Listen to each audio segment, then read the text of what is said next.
The blood trickling down Vivian Keller's face mixed with her tears as she stumbled through the dense woods outside Provo, Utah, in 1878, desperately fleeing the man who had promised to love and cherish her, but instead had become her tormentor. The full moon illuminated her path as she pushed deeper into the forest, her cotton dress torn and mudded from her desperate escape. Her golden hair, usually neatly pinned, now hung in tangled disarray around her bruised face. Each step sent pain shooting through her ankle, but she couldn't stop not when she knew Victor would come after her. 3 years of marriage had taught Vivian that her husband's rage knew no bounds. She had endured his cruelty, believing his promises that he would change, that it would get better. But tonight had been different. The look in his eyes had told her he might not stop until she was dead. The snap of a twig nearby made her freeze. Had he found her already? Vivian pressed herself against a large pine tree, holding her breath as she listened for footsteps. Her heart pounded so loudly in her chest she was certain it would give her away. "Hello?" A deep voice called out, definitely not Victor's. "Is someone there?" Vivian remained silent, weighing her options. If she ran, she might make noise and be discovered. If she stayed, whoever was out there might find her anyway. The crunch of boots on fallen leaves grew closer. "I ain't gonna hurt you," the voice said. "Saw someone running through these woods from my camp. Figured you might be in trouble." A tall figure emerged from between the trees and Vivian stifled a gasp. In the moonlight, she could make out the silhouette of a man broad-shouldered, wearing a wide-brimmed hat. A cowboy by the looks of him. "Madam," he called softly, "you don't need to be afraid." Despite his reassuring words, Vivian's body tensed, ready to flee again. She had trusted a man once before, and it had led to years of pain and suffering. The stranger moved closer, and the moonlight revealed his face strong-jawed, with kind eyes that seemed to shine even in the darkness. He carried a rifle, but it hung loosely at his side, not pointed at her. "You're hurt," he said, noticing the blood on her face. He took a step forward, then stopped when she flinched. "My name's Xavier Young. I've got a camp not far from here. You look like you could use some help." Vivian hesitated. Behind her lay miles of wilderness. Ahead was a stranger who might be her only chance of survival. "He'll kill me if he finds me," she whispered, her voice barely audible. Xavier's expression hardened. "Who will, my husband?" The word tasted bitter in her mouth. Understanding crossed Xavier's face. Without another word, he moved toward her slowly, like one might approach a wounded animal. When he was close enough, he extended his hand. "Come with me," he said softly. "I'll keep watch." Those 4 simple words, spoken with such conviction, broke something inside Vivian. The dam of emotions she had built over years of abuse cracked, and tears flowed freely down her cheeks. Still, she didn't move. "How do I know I can trust you?" she asked. Xavier lowered his rifle to the ground as a gesture of good faith. "You don't, but I give you my word as a man that I mean you no harm." He paused, then added, "And I won't let anyone else harm you either." Perhaps it was desperation, or perhaps it was something in his eyes that spoke of honesty, but Vivian found herself reaching for his outstretched hand. "My name is Vivian," she said, her voice steadier now. "Vivian Keller." "Miss Vivian," he nodded, helping her away from the tree. "Let's get you somewhere safe." Xavier led her through the forest, occasionally stopping to listen for pursuit. His camp was hidden in a small clearing, just a simple bedroll beside a modest fire, with a horse tethered nearby. "It ain't much," Xavier said apologetically, "but the fire's warm and I've got some food and clean water." Vivian sank down beside the fire, her exhaustion finally catching up with her. Xavier handed her a canteen and then busied himself with tending to the flames, giving her space to collect herself. "Thank you," she said after taking a long drink. I don't know what would have happened if you hadn't found me. Xavier nodded, his face serious in the firelight. You don't need to talk about it if you don't want to, but I reckon a man who drives his wife into the wilderness in the middle of the night ain't much of a husband. No, Vivian agreed quietly. He's not. She touched her swollen cheek, wincing at the tenderness. Xavier noticed and reached into his saddlebag, pulling out a handkerchief. He dipped it into a pot of water warming by the fire. May I? He asked, holding up the damp cloth. Vivian nodded, and he gently began cleaning the blood from her face. His touch was surprisingly gentle for a man with such rough, weathered hands. How'd you end up out here all alone? Vivian asked, wanting to break the silence that had fallen between them. I'm a drover, Xavier explained, taking a herd north to Wyoming. Stopped in Provo to resupply and decided to camp out here rather than pay for a room in town. He smiled slightly. Never did care much for town beds when there's good open sky above. You're a long way from your herd, Vivian observed. Left them with my partner for the night. Needed some time to think. He finished cleaning her face and sat back on his heels. What about you? You from Provo? Vivian shook her head. We moved here 6 months ago from St. Louis. Victor, my husband, has a position at the bank. Respectable position, Xavier commented, his tone neutral. Yes, everyone thinks so, Vivian said bitterly. Everyone thinks he's a fine, upstanding man. No one sees what happens behind closed doors.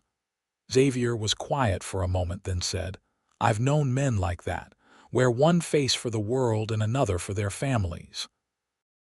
He stoked the fire with a stick. It ain't right. No, Vivian agreed. It's not.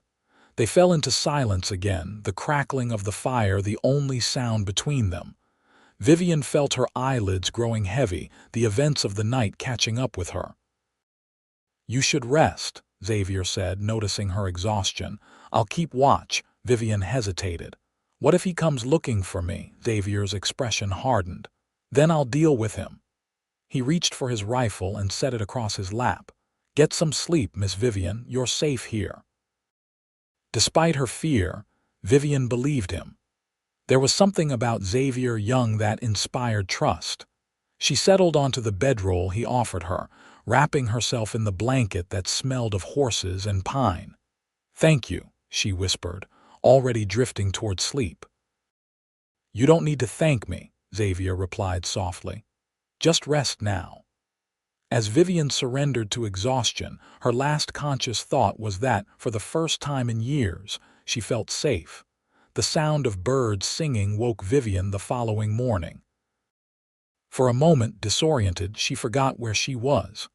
Then the events of the previous night came rushing back, and she sat up with a gasp. Xavier was still there, sitting on a log by the now smoldering fire. He looked tired but alert, his rifle still across his lap.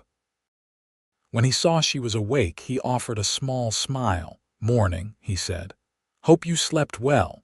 You stayed awake all night, Vivian asked, guilt washing over her. Xavier shrugged. Wouldn't be much of a watchman if I'd fallen asleep on duty. Vivian pushed her tangled hair from her face, suddenly aware of how she must look. I don't know how to thank you. No need, Xavier said, standing and stretching his tall frame. Coffee, he gestured to a pot sitting near the fire's edge. Vivian nodded gratefully, and he poured her a tin cup of the strong brew. As she sipped it, she assessed her situation in the harsh light of day. She had run away from her husband with nothing but the clothes on her back. She had no money, no possessions, nowhere to go.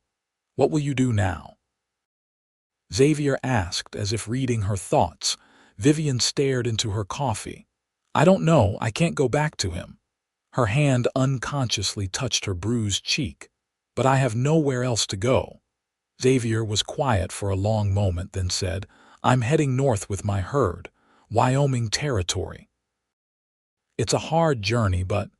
He paused, seeming to choose his words carefully. You'd be welcome to travel with us, at least until you figure out your next steps. Vivian looked up at him, surprised by the offer. "You do that? For a stranger?" Xavier's eyes met hers.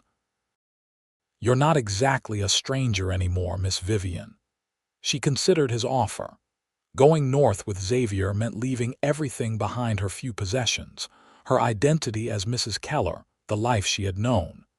But staying meant risking Victor finding her, and she knew what would happen then. "Your partner won't mind?" she asked. Xavier smiled. "Zachary's a good man. He won't mind another hand around camp, especially one that might cook better than we do." The idea of traveling with a group of cowboys was scandalous by any measure of society, but Vivian found herself considering it seriously. What other choice did she have? "I'll need to get some things from town," she said finally. "Clothes, at least." Xavier nodded. "We can ride in together. You can tell me where to go and I'll get what you need." He glanced at her face. "Might be best if you're not seen just yet." Vivian touched her bruised cheek again, understanding his meaning. Victor would be looking for her, and Provo wasn't large enough to hide in. "Thank you," she said. "I don't know how I'll ever repay you." Xavier waved off her gratitude. "Let's get moving before it gets too late in the day. We need to meet up with the herd by sundown." They broke camp efficiently, Xavier showing Vivian how to roll his bedding and pack his supplies. When everything was ready, he helped her onto his horse, a sturdy chestnut gelding named Rusty, then mounted behind her. The ride toward Provo was tense for Vivian.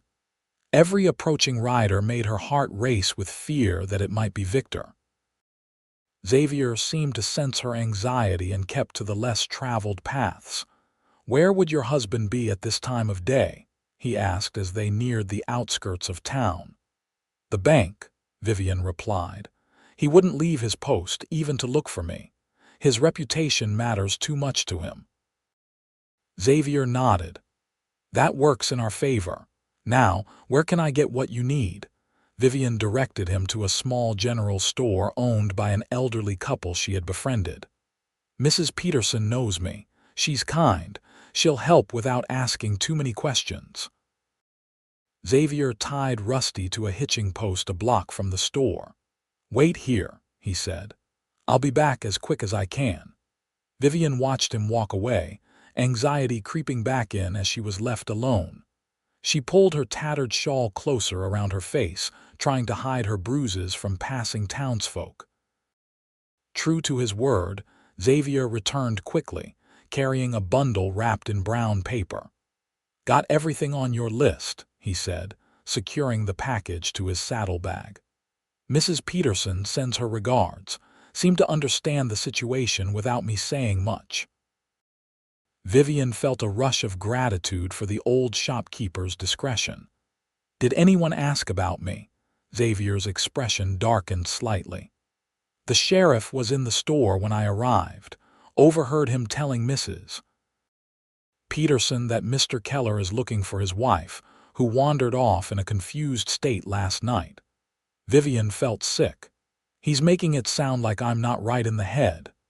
"It's a common tactic," Xavier said grimly. "Makes people less likely to help you if they think you're unstable." He mounted behind her again. "We should move quickly now. The herd's camped about 10 miles north of here." They rode out of town, sticking to back roads and trails. Xavier kept a vigilant eye out for pursuers, but they encountered no one. As they put more distance between themselves and Provo, Vivian felt the knot of tension in her chest begin to loosen. "Tell me about your herd," she said, wanting to focus on something other than her fear. 500 head of Hereford cattle," Xavier replied, pride evident in his voice. "Finest in the territory, taking them to a ranch near Laramie." "Is that what you do, drive cattle, among other things?" "I ranch some when I'm not on the trail. Have a small spread in Colorado, nothing fancy, but it's mine." There was satisfaction in his voice when he spoke of his land. "You live there alone?" Vivian asked, then immediately regretted the personal question. Xavier didn't seem to mind. "Just me and a few hands during busy seasons. Never found the right woman to share it with. He paused. What about you? Any children with your husband? Vivian shook her head, grateful he couldn't see her face. No, Victor wanted children, but it never happened. She didn't add that she had come to see this as a blessing. Bringing a child into that house would have been cruel. They rode in comfortable silence after that, the rhythm of the horse's gait lulling Vivian into a sense of calm she hadn't felt in years. The Wyoming Territory was a world away from her life in Provo and even further from St. Louis. Maybe there, she could start fresh, become someone new. As the sun began its descent, they crested a hill, and Vivian caught sight of the cattle herd spread across the valley below. The lowing of the animals carried on the wind, along with the shouts of cowboys keeping the herd together. A chuck wagon was set up near a small stream with several men gathered around it. "Home, sweet home," Xavier said, a smile in his voice. "For the next few weeks, anyway." As they approached the camp, a man detached himself from the group and rode out to meet them. He was shorter than Xavier, with a red beard and friendly eyes that widened with surprise when he saw Vivian. You old dog," the man called out. "Didn't tell me you were bringing company back from town." Xavier dismounted and helped Vivian down. "Zachary, this is Miss Vivian. She'll be traveling with us for a while." His tone suggested there would be a fuller explanation later in private. Zachary, to his credit, simply tipped his hat to Vivian. "Madam, welcome to the most uncomfortable journey you're ever likely to take." Despite everything, Vivian found herself smiling. "Thank you. I appreciate you having me. Any friend of X's is welcome here," Zachary said, then turned to Xavier. "Herd's restless today. Might be a storm coming." Xavier nodded, looking at the distant horizon where dark clouds were gathering. "We'll need to keep a close watch tonight." He turned to Vivian. "Let me show you where you can change and rest." He led her to the chuck wagon, where an older man was stirring something in a large pot. "Cookie, this is Miss Vivian. She'll be traveling with us for a while." The cook, a grizzled man with a scar running down one cheek, gave her a once-over, his eyes lingering on her bruised face. His expression softened. "Got some stew on if you're hungry, miss, and there's a spot behind the wagon where you can have some privacy to change." Vivian thanked him and took the bundle Xavier had purchased for her. Behind the wagon, she opened it to find a practical riding skirt, 2 simple blouses, undergarments, and a warm jacket. There was also a wide-brimmed hat, perfect for shielding her face from both the sun and curious eyes. Mrs. Peterson had thought of everything. She changed quickly, grateful to be out of her torn, dirty dress. The new clothes were plain but sturdy, made for travel rather than fashion. When she emerged, she felt more herself than she had in years.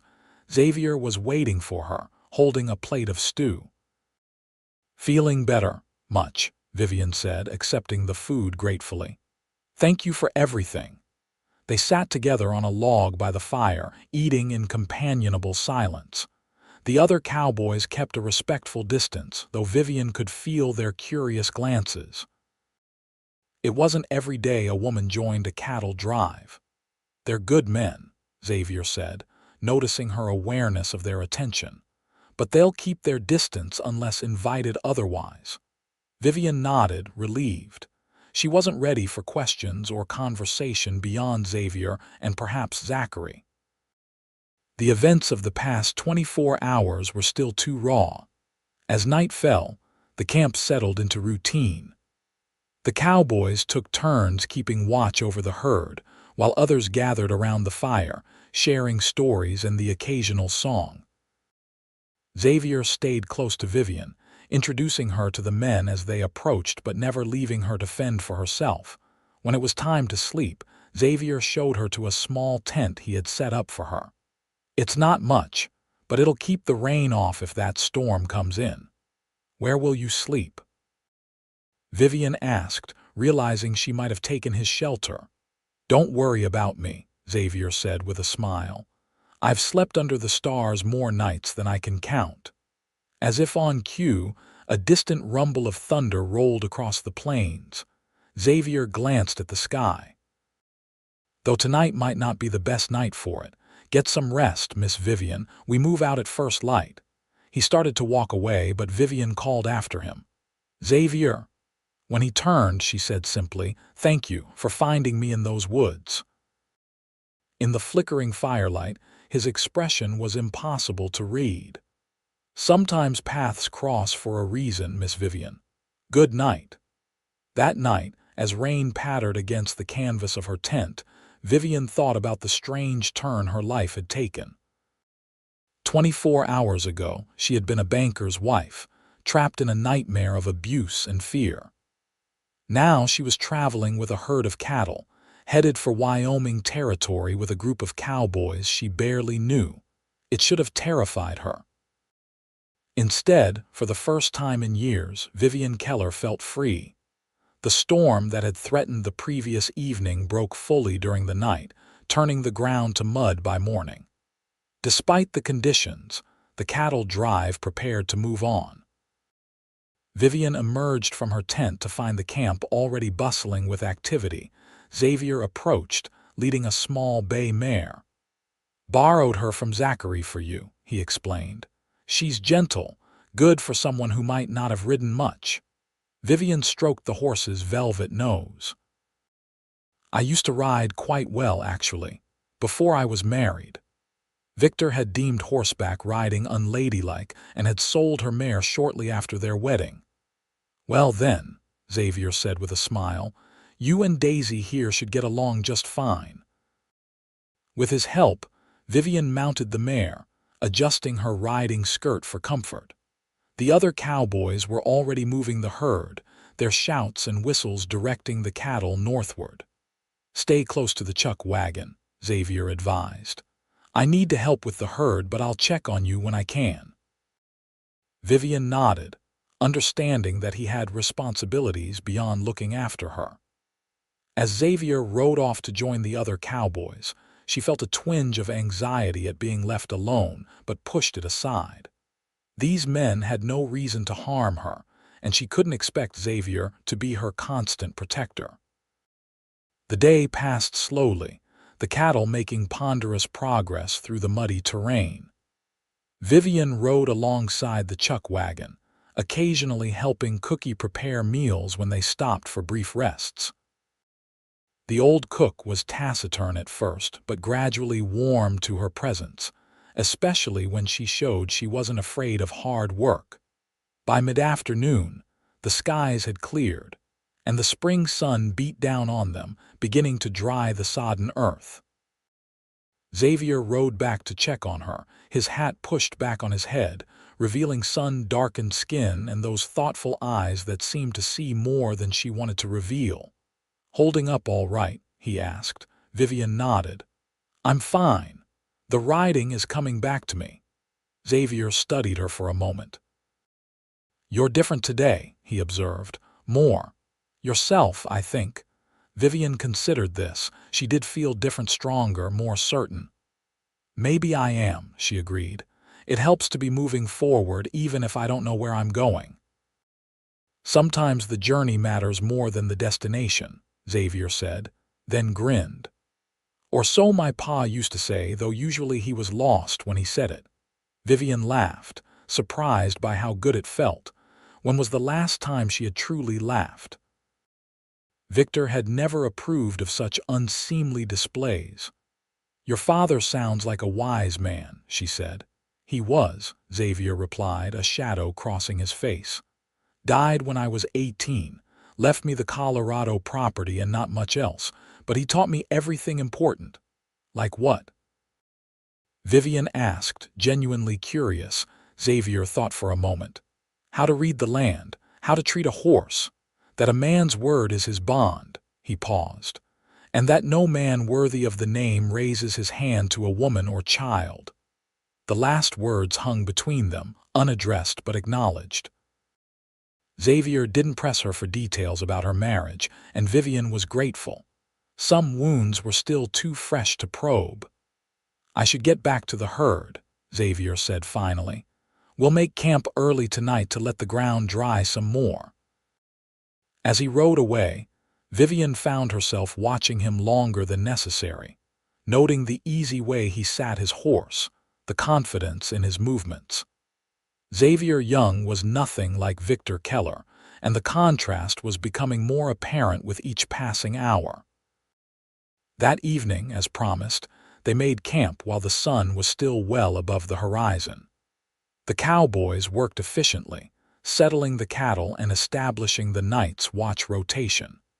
Vivian helped Cookie with the evening meal, learning the rhythm of feeding a dozen hungry men on the trail. After dinner, several of the men produced instruments: a harmonica, a fiddle, even a small banjo. Music filled the camp, lifting spirits after the challenging day.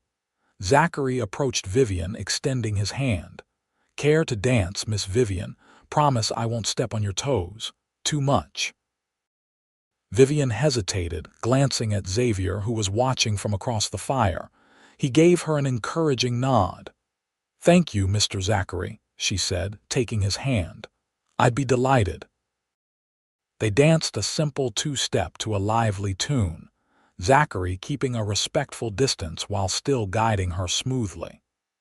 It had been years since Vivian had danced. Victor considered it frivolous, and she found herself enjoying the simple pleasure of movement and music. When the song ended, Zachary bowed dramatically, making Vivian laugh again. Before she could return to her seat, another cowboy asked for a dance, and then another. They were all unfailingly polite, treating her with a courtesy that surprised her after years of Victor's controlling behavior. Finally, Xavier approached as a slower tune began. "May I?" he asked, extending his hand. Vivian took it, noticing the rough calluses on his palm, so different from her husband's smooth banker's hands.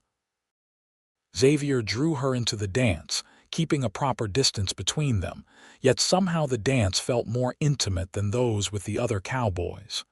"You're fitting in well," Xavier observed as they moved around the fire. "The men like you." "They're kind," Vivian replied.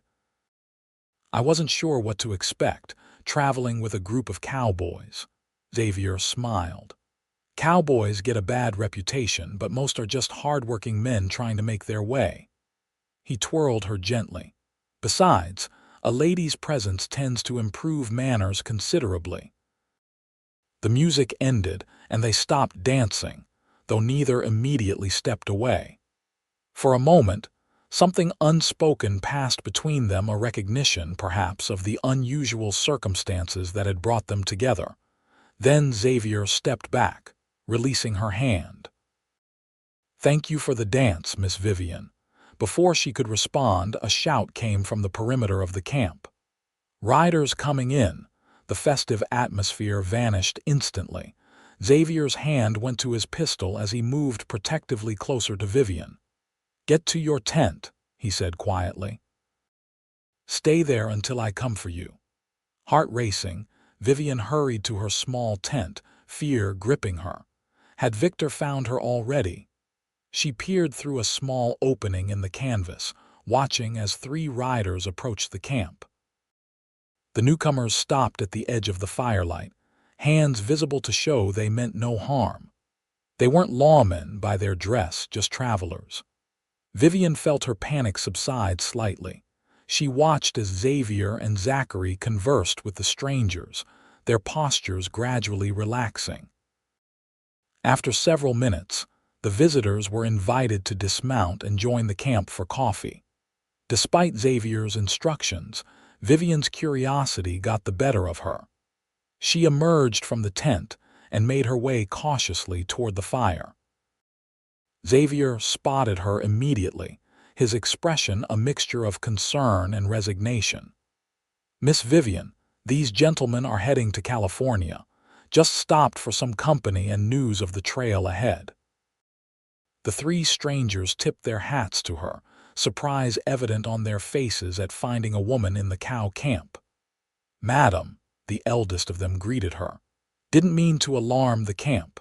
We've been riding alone for days and saw your fire. Vivian nodded politely, but stayed close to Xavier's side. The travelers shared news from the east, nothing about a banker searching for his missing wife, to her relief, and asked about conditions ahead on the trail. As the conversation continued, Vivian gradually relaxed. These men posed no threat. They were simply passing through, as countless others did on the western trails. After an hour, the visitors thanked them for the hospitality and rode out, continuing their journey by moonlight. As the camp settled back into its routine, Xavier approached Vivian. "I told you to stay in your tent," he said, his voice low. "I know," Vivian acknowledged, "but I couldn't just hide and wonder what was happening." Xavier studied her face. "You were afraid they might be looking for you." It wasn't a question, but Vivian nodded anyway. "Victor has connections. And money can buy a lot of help. We're putting more distance between you and Provo every day," Xavier reminded her. "And we're not exactly easy to track with the herd stirring up dust for miles." Vivian sighed. "I know. I just can't shake the feeling that I'll never truly be free of him." Xavier's expression softened. "It takes time to feel safe again after living in fear, but you will." He glanced around the camp. "You should get some rest. We've got another long day tomorrow." As Vivian prepared for sleep, she reflected on Xavier's words. Would she ever truly feel safe again? The 3 years with Victor had taught her that danger could wear a respectable face, that promises could be broken as easily as they were made. Trusting again, anyone seemed impossible. And yet, she realized as she drifted towards sleep, she had already begun to trust Xavier Young, a man she had known for barely 2 days. The days on the trail fell into a rhythm. Wake before dawn, help with breakfast, break camp, ride all day, make camp again, sleep beneath the vast western sky.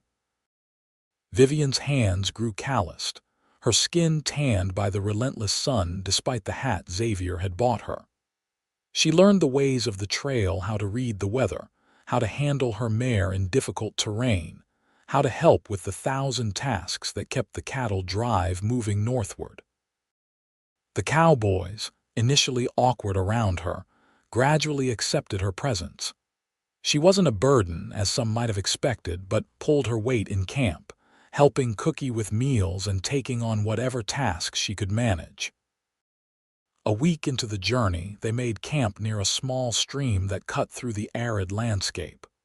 While the men tended the cattle, Vivian eyed the flowing water longingly. It had been days since she'd had more than a quick wash from a basin. "Go ahead," Xavier said, noticing her gaze. "Take some time for yourself. We'll keep the men away from that bend in the creek." He pointed to a spot where the stream curved behind a stand of cottonwoods, offering privacy. Gratefully, Vivian gathered her soap and clean clothes and made her way to the secluded spot. The water was cold but refreshing as she waded in, still wearing her undergarments for modesty. She washed quickly, aware of her vulnerability, but relishing the simple pleasure of being clean again. As she dried off and changed, she heard a horse approaching. Fear spiked through her until Xavier's voice called out, "Miss Vivian, everything all right?" "Yes," she called back. "Just finishing up." "Take your time," he replied. "I'm just keeping watch nearby." The knowledge that he was guarding her privacy rather than intruding on it touched Vivian deeply.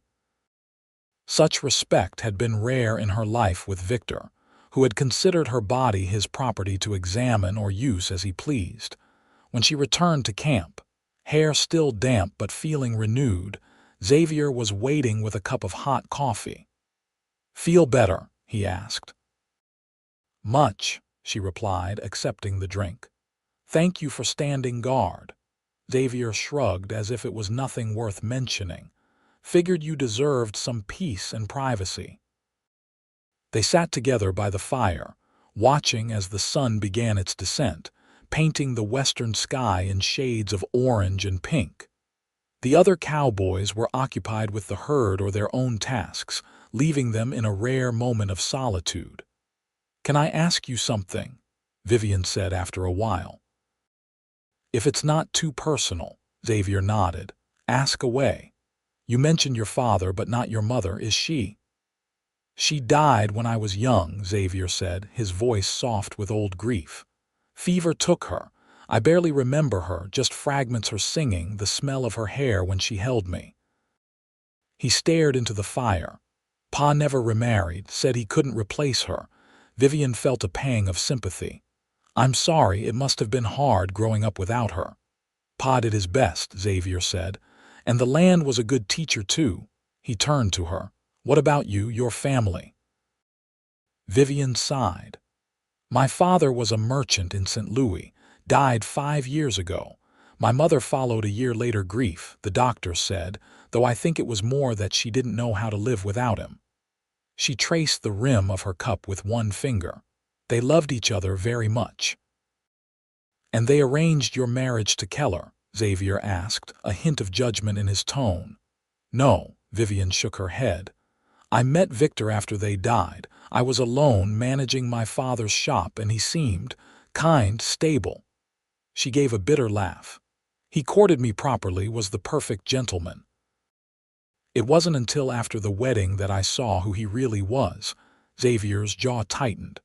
"Men like that are skilled at hiding their true nature until they have what they want." "Yes," Vivian agreed softly. "And by then it was too late. A wife belongs to her husband after all." "That's what everyone believes." "Not everyone," Xavier said firmly. "A marriage should be a partnership, not ownership." Vivian looked at him with surprise. "That's a progressive view for a cowboy." Xavier smiled slightly. "Maybe I'm a progressive cowboy." His expression grew serious again. "No one deserves to live in fear, Vivian, especially not from someone who promised to cherish them." It was the first time he had used her name without the formal miss, and somehow it felt significant, a small but meaningful shift in their relationship. "Thank you," she said simply, knowing he would understand all she was thanking him for. They sat in companionable silence as darkness fell fully over the camp. In the distance, a coyote called, its lonely cry echoing across the plains. Vivian shivered, not from cold but from the realization of how far she had come from the life she had known. "You should get some sleep," Xavier said, noticing her fatigue. "We cross more difficult terrain tomorrow." As she rose to go to her tent, Vivian paused. "Xavier." When he looked up at her, she said, "I don't regret it, running away. Even with all the uncertainty ahead, I don't regret it." Xavier nodded, understanding in his eyes. "Good night, Vivian." "Good night, Xavier." In her tent, lying on the simple bedroll, Vivian thought about their conversation. For the first time, she had spoken openly about her marriage, about the abuse she had endured. And Xavier had listened without judgment, without the disbelief or dismissal she had feared. It was a small step, perhaps, but an important one. In the darkness of her tent, Vivian allowed herself to acknowledge something she had been feeling for days. She was beginning to care for Xavier Young, not just as her rescuer, but as a man. The thought both thrilled and terrified her. The terrain grew more challenging as they pushed northward, crossing into Wyoming territory 2 weeks after leaving Provo. The cattle struggled on the steeper inclines, requiring more work from the cowboys to keep them moving in the right direction. Vivian did what she could to help, though Xavier insisted she stay back from the more dangerous work. "Not because you're a woman," he had explained when she protested, "because you don't have the experience. Any greenhorn would get the same instructions." She had accepted this, recognizing the wisdom in his caution. Instead, she took on more responsibilities around camp, freeing up the others to focus on the herd. One evening, as they made camp in a sheltered valley, Zachary rode in with news that a small town lay just a few miles to the east. Thought some of the boys might want to ride in, he told Xavier. Been a while since they've had any civilization. Xavier nodded. We can spare a few men for the evening, draw lots for who goes. To Vivian's surprise, Zachary suggested she might want to go as well. Mighty you good to see something besides our ugly faces, Miss Vivian, he said with his characteristic good humor. Xavier looked concerned. I don't know if that's wise. Why not? Vivian asked. The idea of visiting a town, even a small one, appealed to her after weeks on the trail. Surely Victor's reach doesn't extend this far into Wyoming. Xavier and Zachary exchanged a look that Vivian couldn't quite interpret. It's not just that, Xavier said carefully. Trail towns can be rough places. I'll be with the men, Vivian pointed out, and I won't wander off alone. I'd like to remember what it feels like to be somewhere with 4 walls and a proper roof. After some discussion, Xavier reluctantly agreed, but insisted on accompanying her himself. We'll go in, have a proper meal, maybe buy some supplies, and come straight back, he said firmly. Vivian was too pleased with the prospect to argue with his conditions. She took extra care with her appearance, using precious water to wash her face and hands, and brushing her hair until it shone. The weeks on the trail had changed her. Her skin was tanned, her body stronger, but she was still recognizably a lady, especially in her cleanest blouse. As they rode toward the town, Vivian felt a mixture of excitement and apprehension. She hadn't been in a public place since fleeing Provo, and while it seemed unlikely anyone would recognize her here, the fear of discovery lingered. The town was indeed small, just one main street with a handful of businesses on either side. A saloon, a general store, a small hotel, and a few other establishments catered to the needs of travelers and the sparse local population. Despite its size, the town bustled with activity, particularly around the saloon. Xavier helped Vivian dismount, then tied their horses to the hitching post outside the hotel, which also served as a restaurant. Let's eat first, he suggested. Then we can see about supplies. The hotel dining room was simple but clean, with checkered cloths on the tables and curtains at the windows, touches of civilization that Vivian had missed on the trail. A middle-aged woman showed them to a table, her eyebrows rising slightly at Vivian's presence with the cowboys. Special occasion, she asked as she handed them menus. Just passing through with our herd, Xavier replied easily. Thought we'd treat ourselves to a meal that didn't come from a chuck wagon. The woman nodded. Well, the beef stew is fresh today, and we've got apple pie for dessert. Sounds perfect, Vivian said with a smile. As they ate, Vivian found herself relaxing, enjoying the simple pleasure of a meal served on real plates with proper utensils. The other diners paid them little attention, focused on their own meals and conversations. This was a good idea, Vivian admitted as she savored the last bite of her pie. Thank you for agreeing to it. Xavier smiled, and Vivian noticed how it transformed his usually serious face, making him look younger, more carefree. You're welcome. It's nice to see you enjoying yourself. After dinner, they visited the general store, where Xavier insisted on buying her a few small luxuries: a comb, a small mirror, and a book to read during the quiet evenings at camp. Vivian protested the expenditure, but Xavier waved off her concerns. Consider it an investment in camp morale, he said. A happy trail cook makes for happy cowboys. Vivian laughed, accepting the gifts with grace. As they left the store, however, her good mood evaporated at the sight of a newly posted notice on the community board outside. Missing, Vivian Keller, wife of Victor Keller, Provo, Utah. Disappeared May 15, 1878. Believed to be in a confused and vulnerable state. Reward offered for information leading to her safe return. The notice included a rough sketch that bore enough resemblance to Vivian to be recognizable, especially to someone looking closely.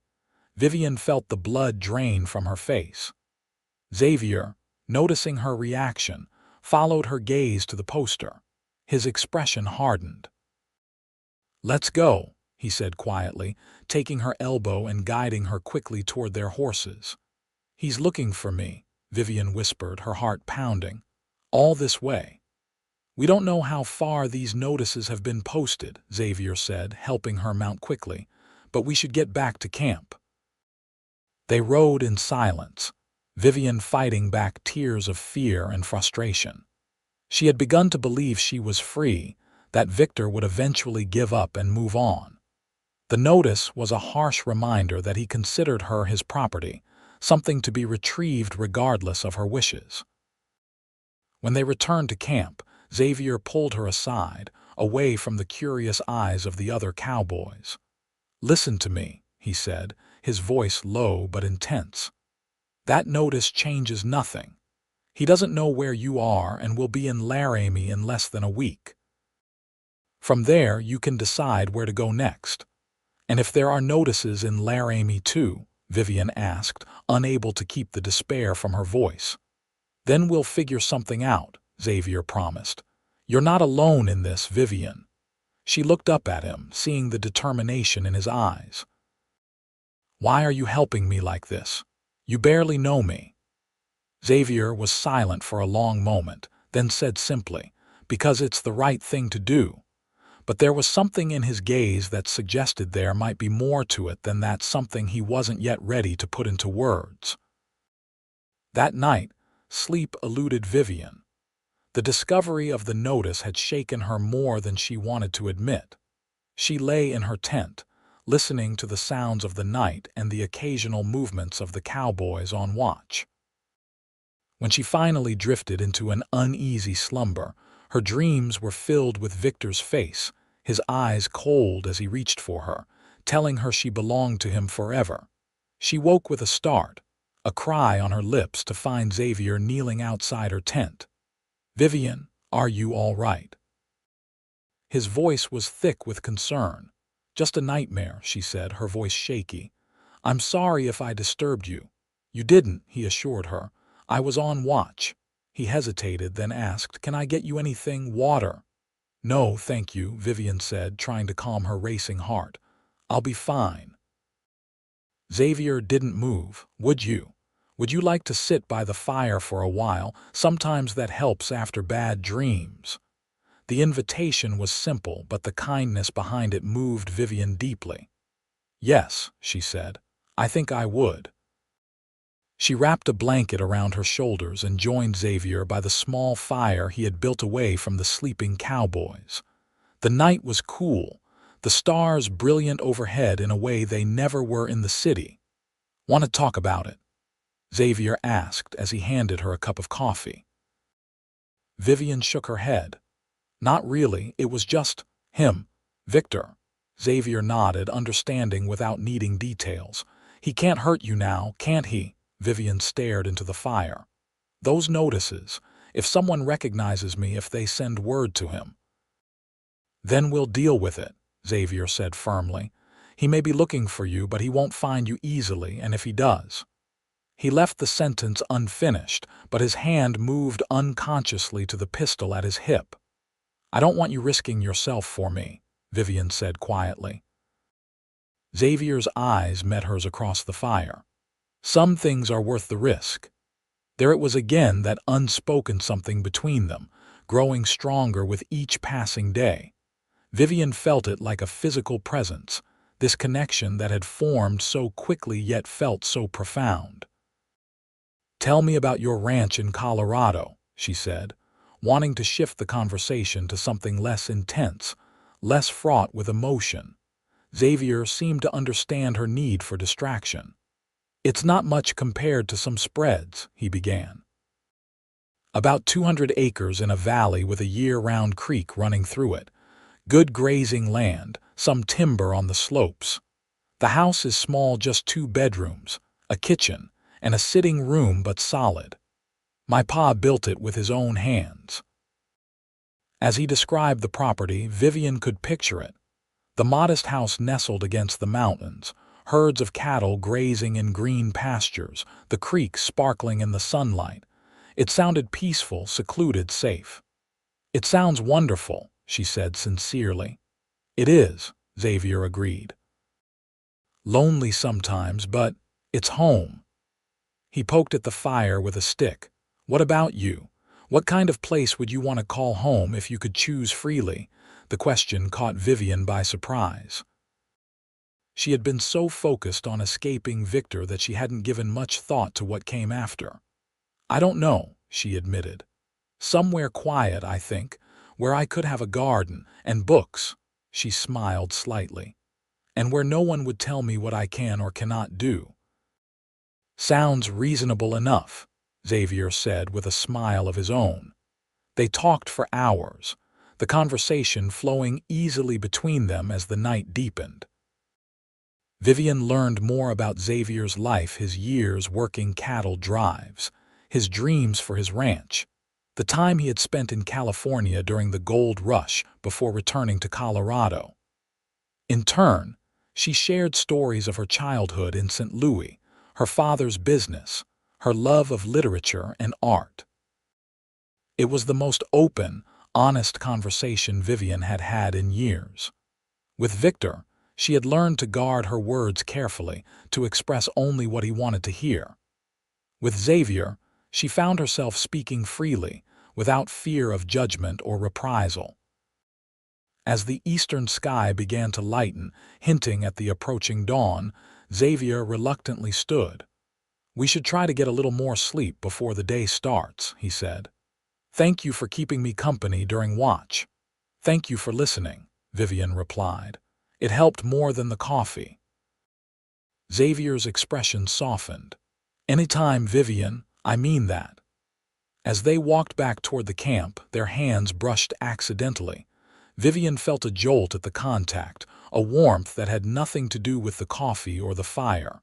For a brief moment, neither pulled away. Then Xavier stepped back, ever the gentleman. "Sleep well," he said, his voice slightly rougher than usual. "You too," Vivian replied, aware of a blush rising in her cheeks. In her tent, Vivian knew sleep would not return, but she didn't mind. The night's conversation had soothed her fears better than any remedy could have. Whatever challenges lay ahead, she would face them with a strength she was just beginning to recognize in herself, and with allies she had never expected to find on this journey. The cattle drive reached the outskirts of Laramie 4 days later, the towers of the town visible on the horizon as they crested a final ridge. Vivian felt a mixture of relief and apprehension at the sight. Laramie meant the end of the drive, and possibly the end of her time with Xavier and the Cowboys, who had become something like family over the past weeks. "We'll make camp here tonight," Xavier announced. "Tomorrow morning, Zachary and I will drive the herd to the Miller Ranch on the north side of town. The rest of you can take your pay and head into Laramie." The Cowboys let out whoops of excitement at the prospect of town entertainments after weeks on the trail. Vivian, however, felt her stomach knot with anxiety. She had no idea what awaited her in Laramie, whether Victor's notices had reached this far, what she would do next. As if sensing her thoughts, Xavier approached her as she helped Cookie with the evening meal. "Can we talk later?" he asked quietly. "After dinner," Vivian nodded, curious about what he wanted to discuss. The day continued with the usual camp routines, though there was an air of celebration among the men as they anticipated the end of the long journey. After dinner, Xavier gestured for Vivian to join him for a walk away from the camp. They strolled in silence for a few minutes, the setting sun painting the landscape in gold and crimson hues. Finally, Xavier spoke. "I've been thinking about your situation." Vivian glanced at him, waiting for him to continue. "You need somewhere safe to go, somewhere Keller won't think to look for you." Xavier stopped walking, turning to face her. "I'm heading back to my ranch after we deliver the cattle. You You could come with me, if you wanted to. Vivian's heart skipped a beat. To Colorado, Xavier nodded. It's remote, quiet, no one would look for you there, and you'd have time to figure out your next steps. He quickly added, there's a small cabin on the property where you could stay. You'd have your privacy, your independence. I wouldn't expect anything from you. The offer was generous, more than generous, and Vivian was touched by his consideration for her reputation and comfort. You would do that for me. I would, Xavier confirmed, but it's entirely your choice. If you'd rather stay in Laramie or go somewhere else, I'll help you with that too. Vivian considered her options. Laramie was dangerous if Victor's search had reached this far. She had little money, no connections, nowhere else to go. And more than that, the thought of parting from Xavier filled her with a sadness she hadn't anticipated. I think, she said slowly, I would like to accept your offer, at least until I can decide what to do next. The relief on Xavier's face was evident, though he tried to hide it. Good, that's good. He cleared his throat. We'll leave the day after tomorrow, once the herd is delivered and the men are paid. As they walked back to camp, Vivian felt a sense of anticipation replacing her earlier anxiety. Colorado. A new beginning far from Victor's reach. And more time with Xavier, whose presence had become increasingly important to her. The following day, Xavier and Zachary drove the cattle to the Miller Ranch while Vivian remained at camp with Cookie and 2 other cowboys. The men were protective of her, careful not to leave her alone, aware by now of her situation, though Xavier had shared only the basics. When Xavier returned that evening, he brought news and supplies. Herds delivered, payment collected, he announced. And I've settled accounts with Miller for all your wages. He distributed money to each cowboy, thanking them for their work. To Vivian he handed a small purse. Your share, he said when she looked confused, for your work as camp cook's assistant. But I didn't expect. You earned it, Xavier said firmly. Fair pay for fair work. Vivian accepted the purse, deeply moved by his respect for her contribution. It wasn't a large sum, but it was money she had earned herself, something Victor had never allowed. The next morning, the cowboys prepared to go their separate ways. Some would stay in Laramie, others would head to other territories in search of work. Vivian was surprised by the genuine affection in their farewells. You take care now, Miss Vivian, Zachary said, tipping his hat to her. And keep an eye on X for me. He needs someone sensible around. I will, she promised, smiling at the red-headed cowboy who had become a friend. Cookie surprised her with a gruff hug. You're a good woman, he said simply. Deserve better than what life's handed you so far. One by one, the men said their goodbyes, each in their own way acknowledging what she had brought to their journey. By the time they rode out, heading for town, Vivian was fighting back tears. They're good men, Xavier said as they watched the cowboys disappear over the ridge. Yes, Vivian agreed. I'll miss them. Xavier began packing his supplies onto his horse and the pack mule he had purchased in town. We should get moving if we want to make good distance today. It's about a week's ride to the ranch, maybe less if the weather holds. The journey to Colorado was different from the cattle drive, quieter, more intimate with just the 2 of them traveling together. They rode side by side when the trail allowed it, talking easily about everything and nothing. At night, they made small camps, taking turns keeping watch, though the need for vigilance lessened the further they got from Laramie. Xavier was unfailingly respectful of Vivian's space and privacy, setting up her small tent each evening at a proper distance from his bedroll. Yet she found herself increasingly aware of him, the broad set of his shoulders, the way his eyes crinkled when he smiled, the gentleness of his hands despite their strength. On the 5th day of their journey, they crossed into Colorado territory. Xavier's demeanor changed subtly as they entered the landscape. He knew best more relaxed, more confident as he pointed out landmarks and shared stories of the territory. "We should reach the ranch tomorrow," he told her as they made camp that evening. "There's a pass through those mountains ahead, and the valley lies just beyond it." Vivian felt a flutter of both anticipation and nervousness.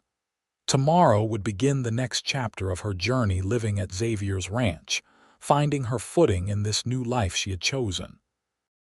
"Are you sure your hands won't mind my being there?" she asked, voicing one of her concerns. "I only keep 2 men on regularly," Xavier explained. "Good fellows, both of them. They live in the bunkhouse, keep to themselves mostly." He added with a slight smile, "And they know better than to cause any trouble." "And what will you tell them about me?" Vivian asked.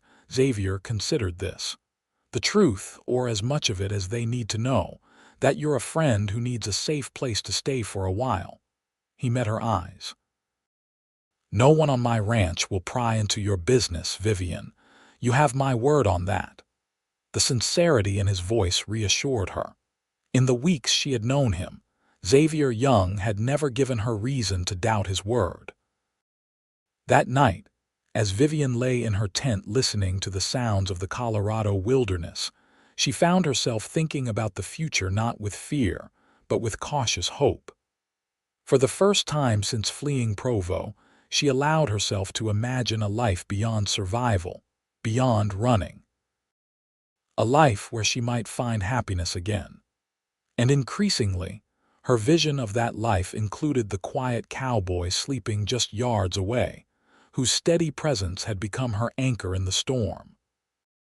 The young ranch came into view the following afternoon, nestled in a valley just as Xavier had described.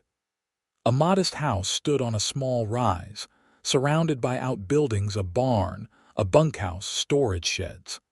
Pastures stretched to the north, where cattle grazed peacefully. A creek wove through the property, lined with cottonwoods and willows, their leaves dancing in the breeze. "It's beautiful," Vivian said sincerely as they approached. Xavier nodded, pride evident in his expression. "Not the biggest spread in Colorado, but it's good land, growing every year." As they rode toward the house, 2 men emerged from the barn. One was older, with gray hair and a weathered face. The other was younger, maybe in his 20s, tall and lanky. Both watched their approach with curious eyes. "That's Jim and Billy," Xavier explained. "Jim's been with me since my pa's time. Billy's newer, came on last year." He dismounted as they reached the yard, helping Vivian down from her mare. "Jim, Billy," he called in greeting. "Good to see you both." The men approached, their gazes moving from Xavier to Vivian with undisguised curiosity. "Boss," Jim nodded. "Everything go all right with the drive?" "Smooth as could be hoped," Xavier confirmed. "Got a good price for the herd." He turned to Vivian. "This is Miss Vivian Keller. She'll be staying in the north cabin for a while." If the men were surprised by this announcement, they hid it well. Jim touched his hat in greeting. "Madam, welcome to the Young ranch." Billy, the younger man, blushed slightly as he too tipped his hat. "Madam." "Thank you," Vivian replied. "I appreciate your hospitality." "Jim, could you help Billy take the horses to the barn?" Xavier asked. "I'm going to show Miss Vivian to the cabin." As the men led the horses away, Xavier guided Vivian toward a path that led away from the main house. "The cabin's just through those trees," he explained. "It's where my pa lived after he got too old to run the ranch day to day. Been empty since he passed, but we keep it maintained." The path wound through a small grove of aspens before opening onto a clearing where a sturdy log cabin stood. It was small but well built, with a covered porch and windows flanking the front door. "It's not fancy," Xavier said as he opened the door, "but it's solid and dry." Vivian stepped inside, taking in the simple space. A main room with a stone fireplace, a small kitchen area with a cast iron stove, a table and chairs and a rocking chair by the hearth. A doorway led to what she assumed was a bedroom. "It's perfect," she said, turning to Xavier with a genuine smile. "Truly." Relief crossed his face. "There's a pump for water out back, and the outhouse is just beyond that. Wood piles stocked, and there should be basic supplies in the kitchen." He hesitated. "I thought you might want to rest today, get settled. Tomorrow I can show you around the ranch if you like." "I'd like that very much," Vivian replied. Xavier nodded, suddenly seeming almost shy. "Well, I'll leave you to settle in. If you need anything, I'm just down the path at the main house." As he turned to go, Vivian called after him. "Xavier." When he looked back, she said simply, "Thank you for everything." His expression softened. "You're welcome, Vivian. See you in the morning." Left alone in the cabin, Vivian explored her new home. The bedroom was small but comfortable, with a well-made bed, a chest of drawers, and a window overlooking the creek. The kitchen had basic utensils and some staples: flour, sugar, coffee, salt. Everything was clean and well-maintained, if simple. She unpacked her few belongings, arranging them in the chest of drawers. The book Xavier had bought her in Wyoming went on the small shelf by the bed. Looking at her possessions, so few compared to what she had owned as Victor Keller's wife, Vivian felt no regret. These things were truly hers, not granted at the whim of a controlling husband.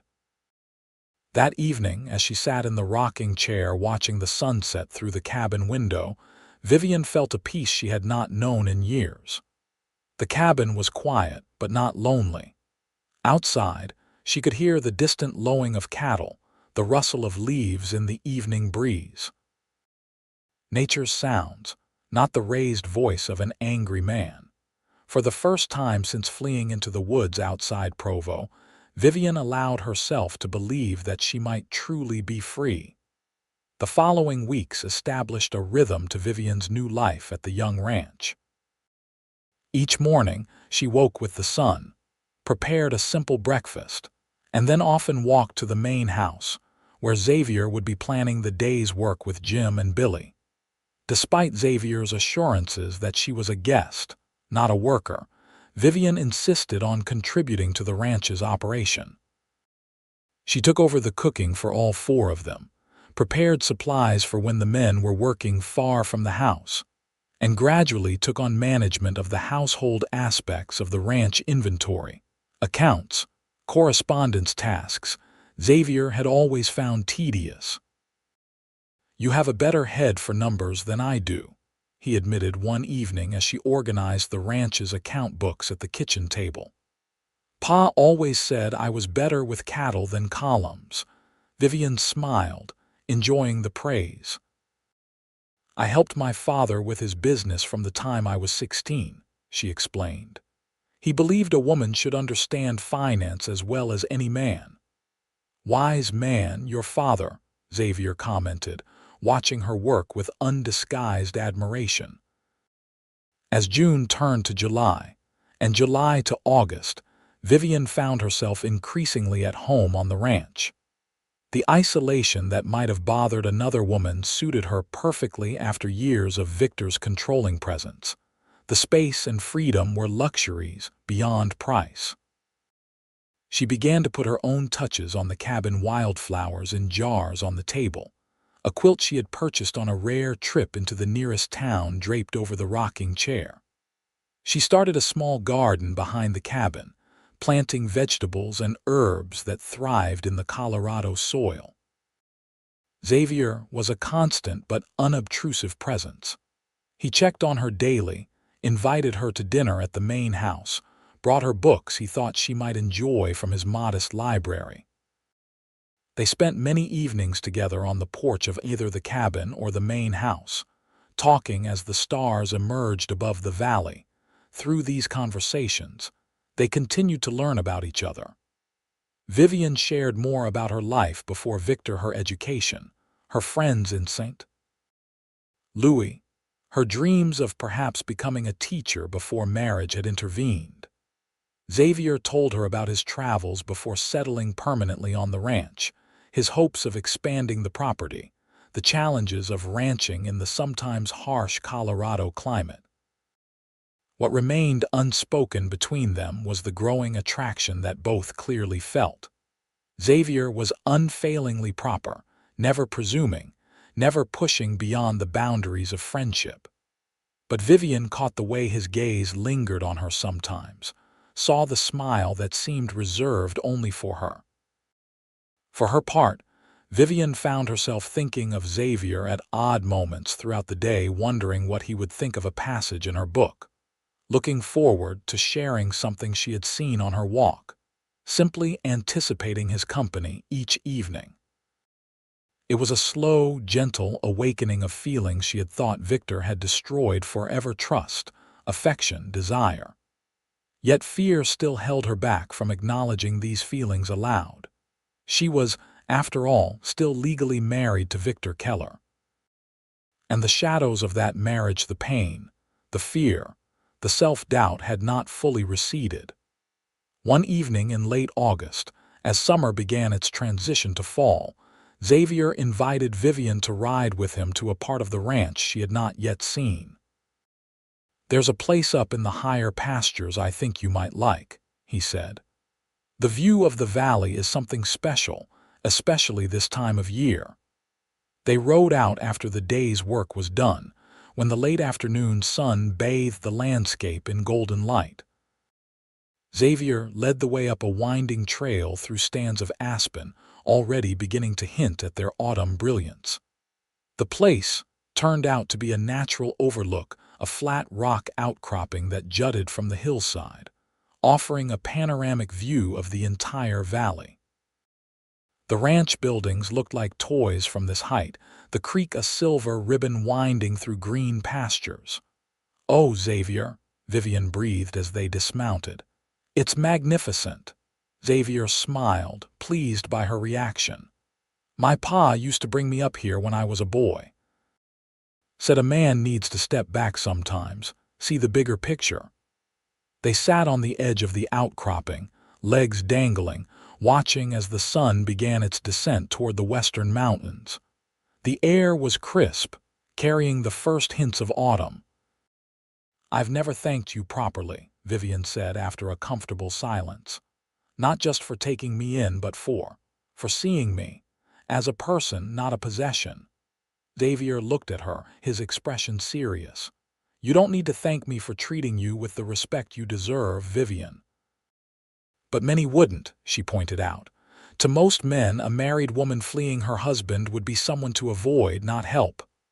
"I'm not most men," Xavier said simply. "No," Vivian agreed softly. "You're not."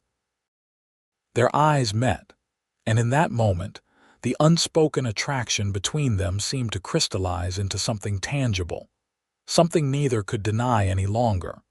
Xavier reached out slowly, giving her time to pull away, and touched her cheek with gentle fingers. "Vivian," he said, her name almost a prayer on his lips.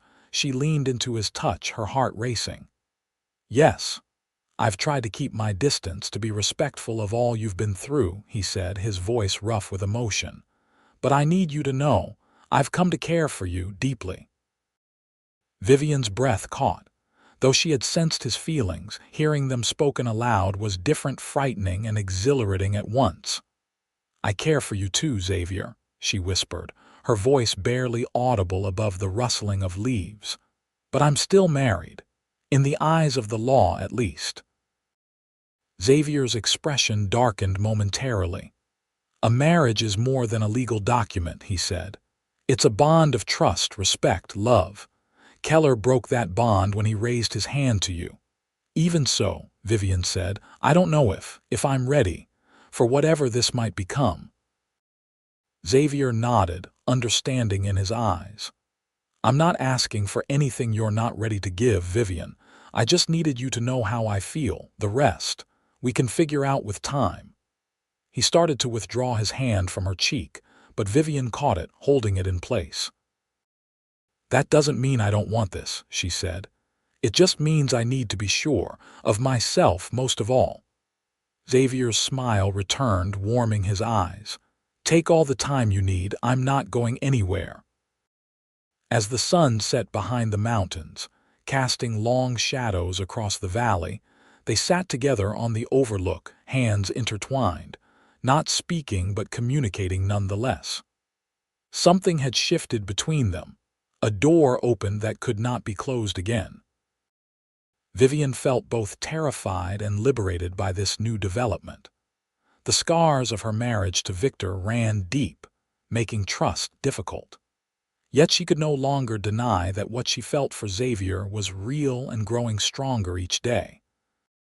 As they rode back to the ranch in the gathering dusk, Vivian found herself wondering for the first time if there might be a future for her that included not just freedom from Victor, but happiness with someone else, someone who saw her value, respected her mind, and cherished her heart. The thought was both thrilling and daunting. But as she looked at Xavier riding beside her, his profile strong against the evening sky, she found herself willing to explore the possibility, one careful step at a time. The crisp days of September brought a flurry of activity to the young ranch. The cattle needed to be moved to lower pastures before winter set in. Buildings required maintenance to withstand the coming cold, and supplies had to be secured for the months when travel would be difficult. Vivian threw herself into these preparations, learning new skills and discovering a strength within herself she had not known existed. She helped preserve food from her garden, assisted Xavier in repairing the cabin's roof, and even learned to chop firewood under Jim's patient instruction. "You're a natural ranchwoman, Miss Vivian," Jim commented one day as she successfully split a log on her first try. "Never seen a city lady take to it so well." Vivian laughed, surprised by how much the compliment pleased her. "I don't feel much like a city lady anymore," she admitted. "And I'm glad of it." Her relationship with Xavier continued to evolve, though both maintained a careful restraint. Their evening conversations now often included subtle touches, his hand covering hers on the porch railing, her head occasionally resting against his shoulder as they watched the stars. They had not kissed, but the possibility of it hung between them, growing stronger with each passing day. One morning in late September, Xavier announced that he needed to ride into Denver for supplies and business at the bank. "I'll be gone 3 days, maybe 4, he told Vivian as they shared breakfast at the main house. "Jim and Billy will be here if you need anything." Vivian nodded, trying to hide her disappointment at the thought of his absence. "Is there anything I can do while you're away?" "Any ranch business that needs attention." Xavier smiled at her eagerness. "The books are up to date thanks to you. Just keep an eye on things as you always do." He hesitated, then added, "There's a letter I need posted if you wouldn't mind adding it to the stack for the mail rider." "Of course," Vivian said, curious about the letter but not wanting to pry.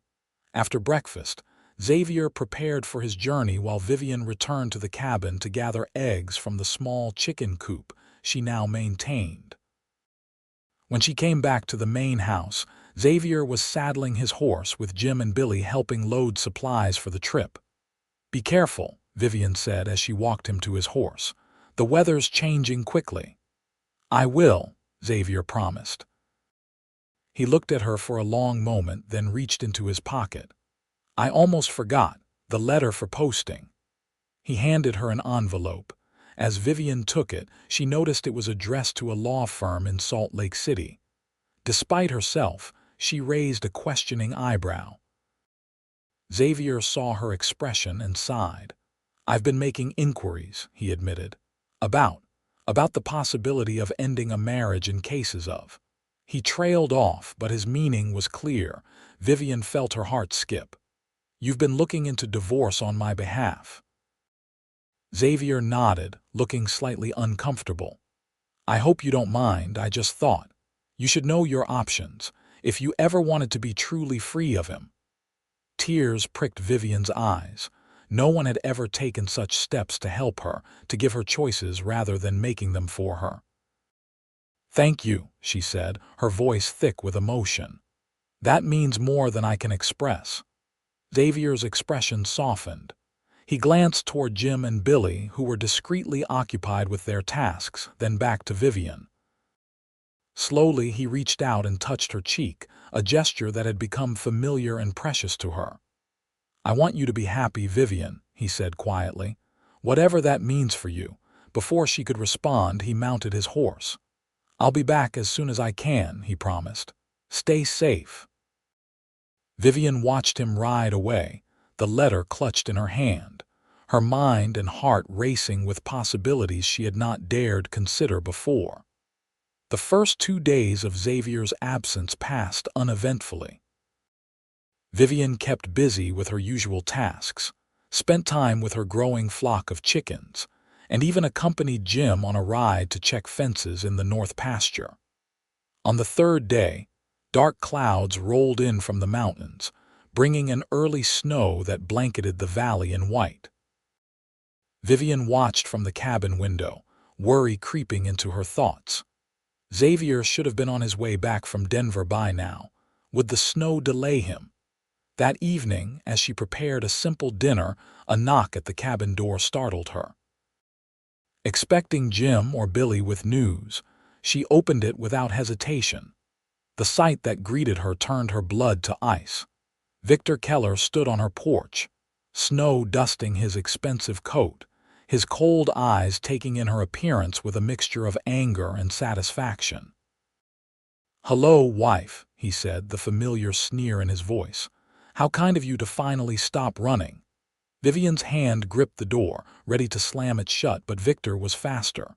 He pushed his way inside, forcing her to step back. "How," she began, her voice barely a whisper. "How did I find you?" Victor closed the door behind him, cutting off her escape. "It wasn't difficult, Vivian. You left quite a trail. The hotel owner in Laramie was particularly helpful when I showed him your picture. And your cowboy friend wasn't exactly discreet about purchasing supplies for a woman before heading to Colorado." Vivian's mind raced. Xavier wasn't due back until tomorrow at the earliest. Jim and Billy were in the bunkhouse, too far to hear a call for help.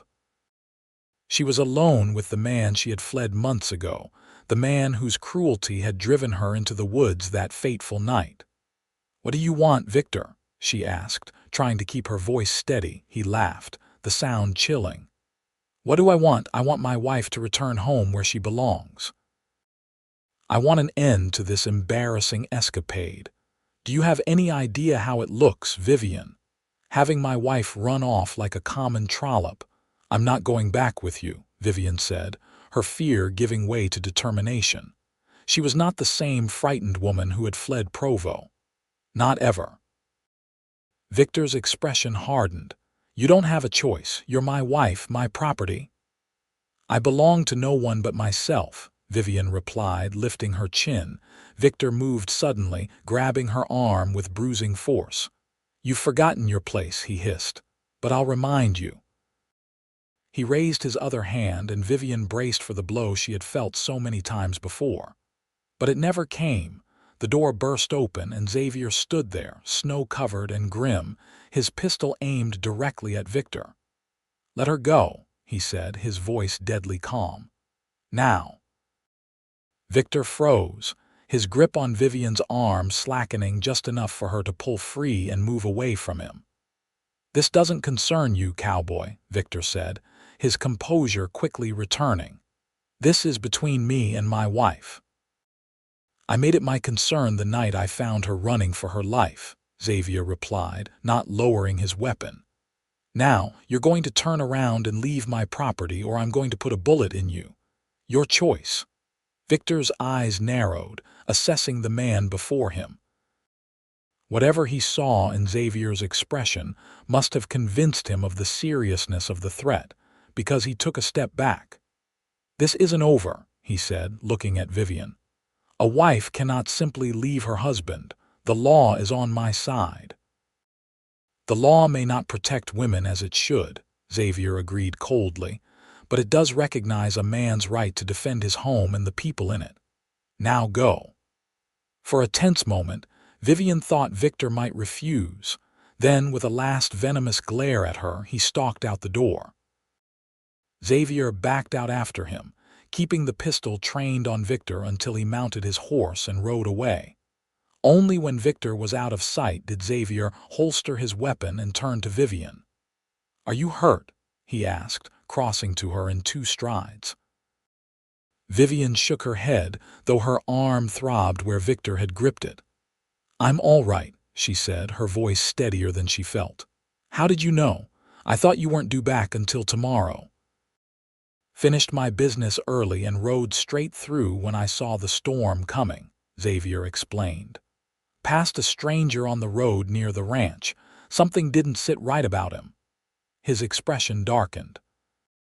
"When I got to the main house and Jim said someone had been asking for directions to the north cabin, I knew." Relief at his timely arrival gave way to a new fear. "He'll be back," Vivian said. "He won't give up now that he's found me." Xavier's jaw tightened. "Then we'll be ready for him." He guided her to a chair, kneeling before her to look into her face. "Vivian, listen to me. I won't let him take you, I promise you that." The conviction in his voice steadied her. "What do we do now?" "Now we prepare," Xavier said simply, "and we fight back."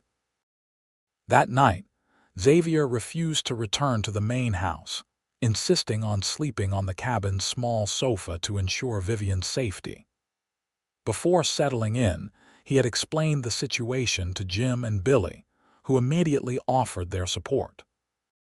"Nobody's taking Miss Vivian anywhere she doesn't want to go," Billy had declared with uncharacteristic firmness, a sentiment Jim had heartily endorsed. Despite the warmth of their support, Vivian slept poorly, haunted by Victor's reappearance and the knowledge that her peaceful existence at the young ranch was now threatened. The following morning, Xavier called a council at the main house to discuss their strategy. "Keller will be back," he stated as they gathered around the kitchen table, "probably with the law on his side. We need to be prepared." "Can he really force her to go with him?" Billy asked, his young face troubled. "Even if she doesn't want to?" "Legally, a husband has rights to his wife," Xavier acknowledged grimly. "But there are circumstances where those rights can be challenged, especially in cases of cruelty." He turned to Vivian. "The letter I sent to Salt Lake City was to inquire about divorce proceedings in cases of abuse. If we can establish a legal challenge to Keller's claims, it might buy us time." Vivian nodded, grateful for his foresight. "But Victor has connections, money. He can afford better lawyers, influence judges." "Maybe," Xavier conceded, "but he's not on his home ground anymore. This is Colorado territory, not Utah. Different jurisdiction, different people, and we have something he doesn't." "What's that?" Jim asked. Xavier looked around the table. "Friends, community. People who know Vivian for who she really is, not the confused, unstable woman Keller has been portraying in those notices." He laid out his plan. They would ride into town that day to speak with the local sheriff, explaining the situation before Victor could present his side. They would consult with the town's attorney about possible legal protections, and they would ensure that the community understood the true nature of Victor Keller's character. "It won't be easy," Xavier warned Vivian. "You'll have to tell your story, probably more than once." "Are you prepared for that?" Vivian took a deep breath.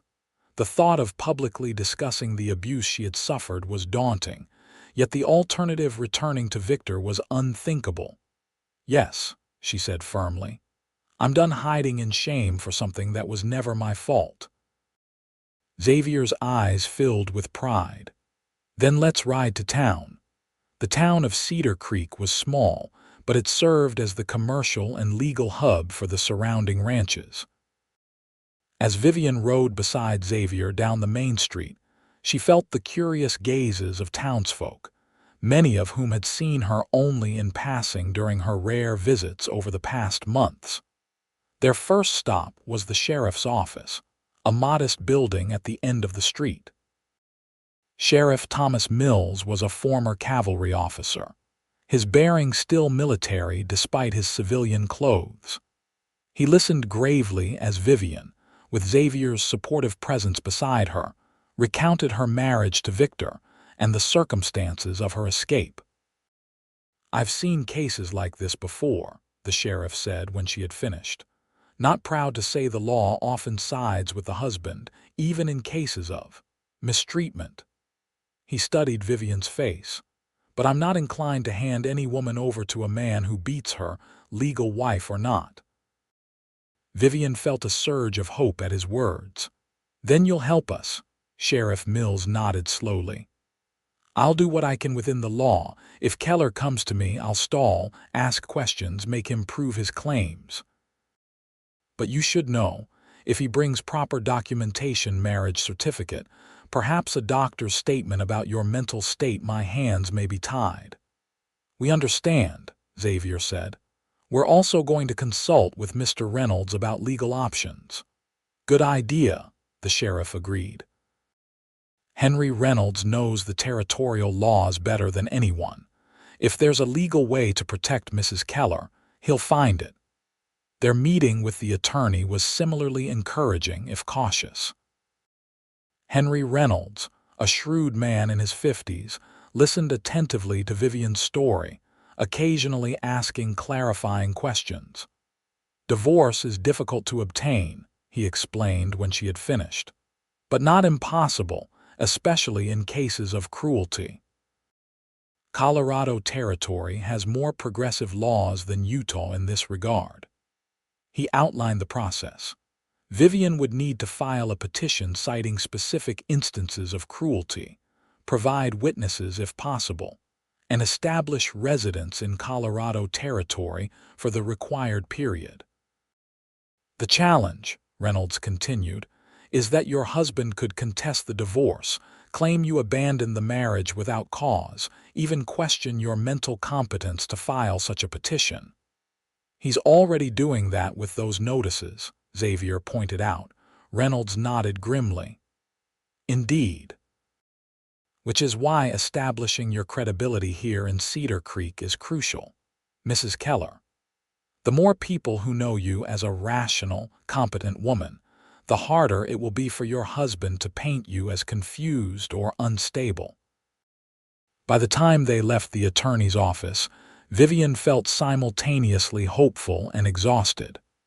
The path to freedom from Victor would not be easy or quick, but for the first time, it seemed possible. As they walked down the street toward the general store, where Xavier needed to purchase supplies, a woman's voice called Vivian's name. She turned to see Martha Wilson, the storekeeper's wife and one of the few women Vivian had met during her time in Colorado. "Mrs. Wilson," Vivian greeted her with a smile. "I was hoping to see you in town soon," Martha said, her kind face creased with concern. "A man was asking about you yesterday, well-dressed from back east by his accent, said he was your husband." Vivian's smile faded. "He was. He is, legally at least." Martha's expression sharpened with understanding. "I see. Well, I didn't tell him anything useful, I can assure you. Something about him didn't sit right with me." "Thank you," Vivian said sincerely. "Your instincts were correct." Martha hesitated, then said, "My sister left a bad marriage 15 years ago. Best decision she ever made, though it wasn't easy." She touched Vivian's arm gently. "If you need anything at all, you come to me. The women of Cedar Creek take care of their own." The unexpected support brought tears to Vivian's eyes. "That means more than you know." As they continued their errands, word seemed to spread through the small town. Women stopped to speak with Vivian, offering quiet support or sharing similar stories. Men tipped their hats respectfully, several assuring Xavier that Eastern fellow would find no help in Cedar Creek if his intentions toward Vivian were unwelcome. By the time they rode back to the ranch that evening, Vivian felt wrapped in a community's protection in a way she had never experienced before. "I didn't expect that," she admitted to Xavier as they approached the ranch. "Such support from people who barely know me." Xavier smiled. "Small communities out here understand dependency. We all need each other to survive, and most folks have little patience for men who abuse those dependent on them, especially women and children." That night, as they ate dinner at the main house with Jim and Billy, Vivian felt a new resolve strengthening within her. She would not run from Victor again. Here, with Xavier and the community of Cedar Creek behind her, she would make her stand. The confrontation came sooner than expected. Just 2 days later, Victor returned to the young ranch, this time accompanied by a man who introduced himself as a deputy from Provo. Xavier met them in the yard of the main house, standing tall and unyielding as Victor demanded to see his wife. "Mrs. Keller is resting," Xavier said calmly, though Vivian, watching from the window, could see the tension in his shoulders.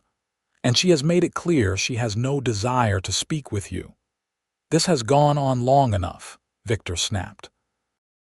"I have documentation proving she is my legal wife and that she has been in an unstable state of mind." He produced papers from his coat. "I also have a statement from our family doctor confirming her condition." The deputy, looking uncomfortable, stepped forward.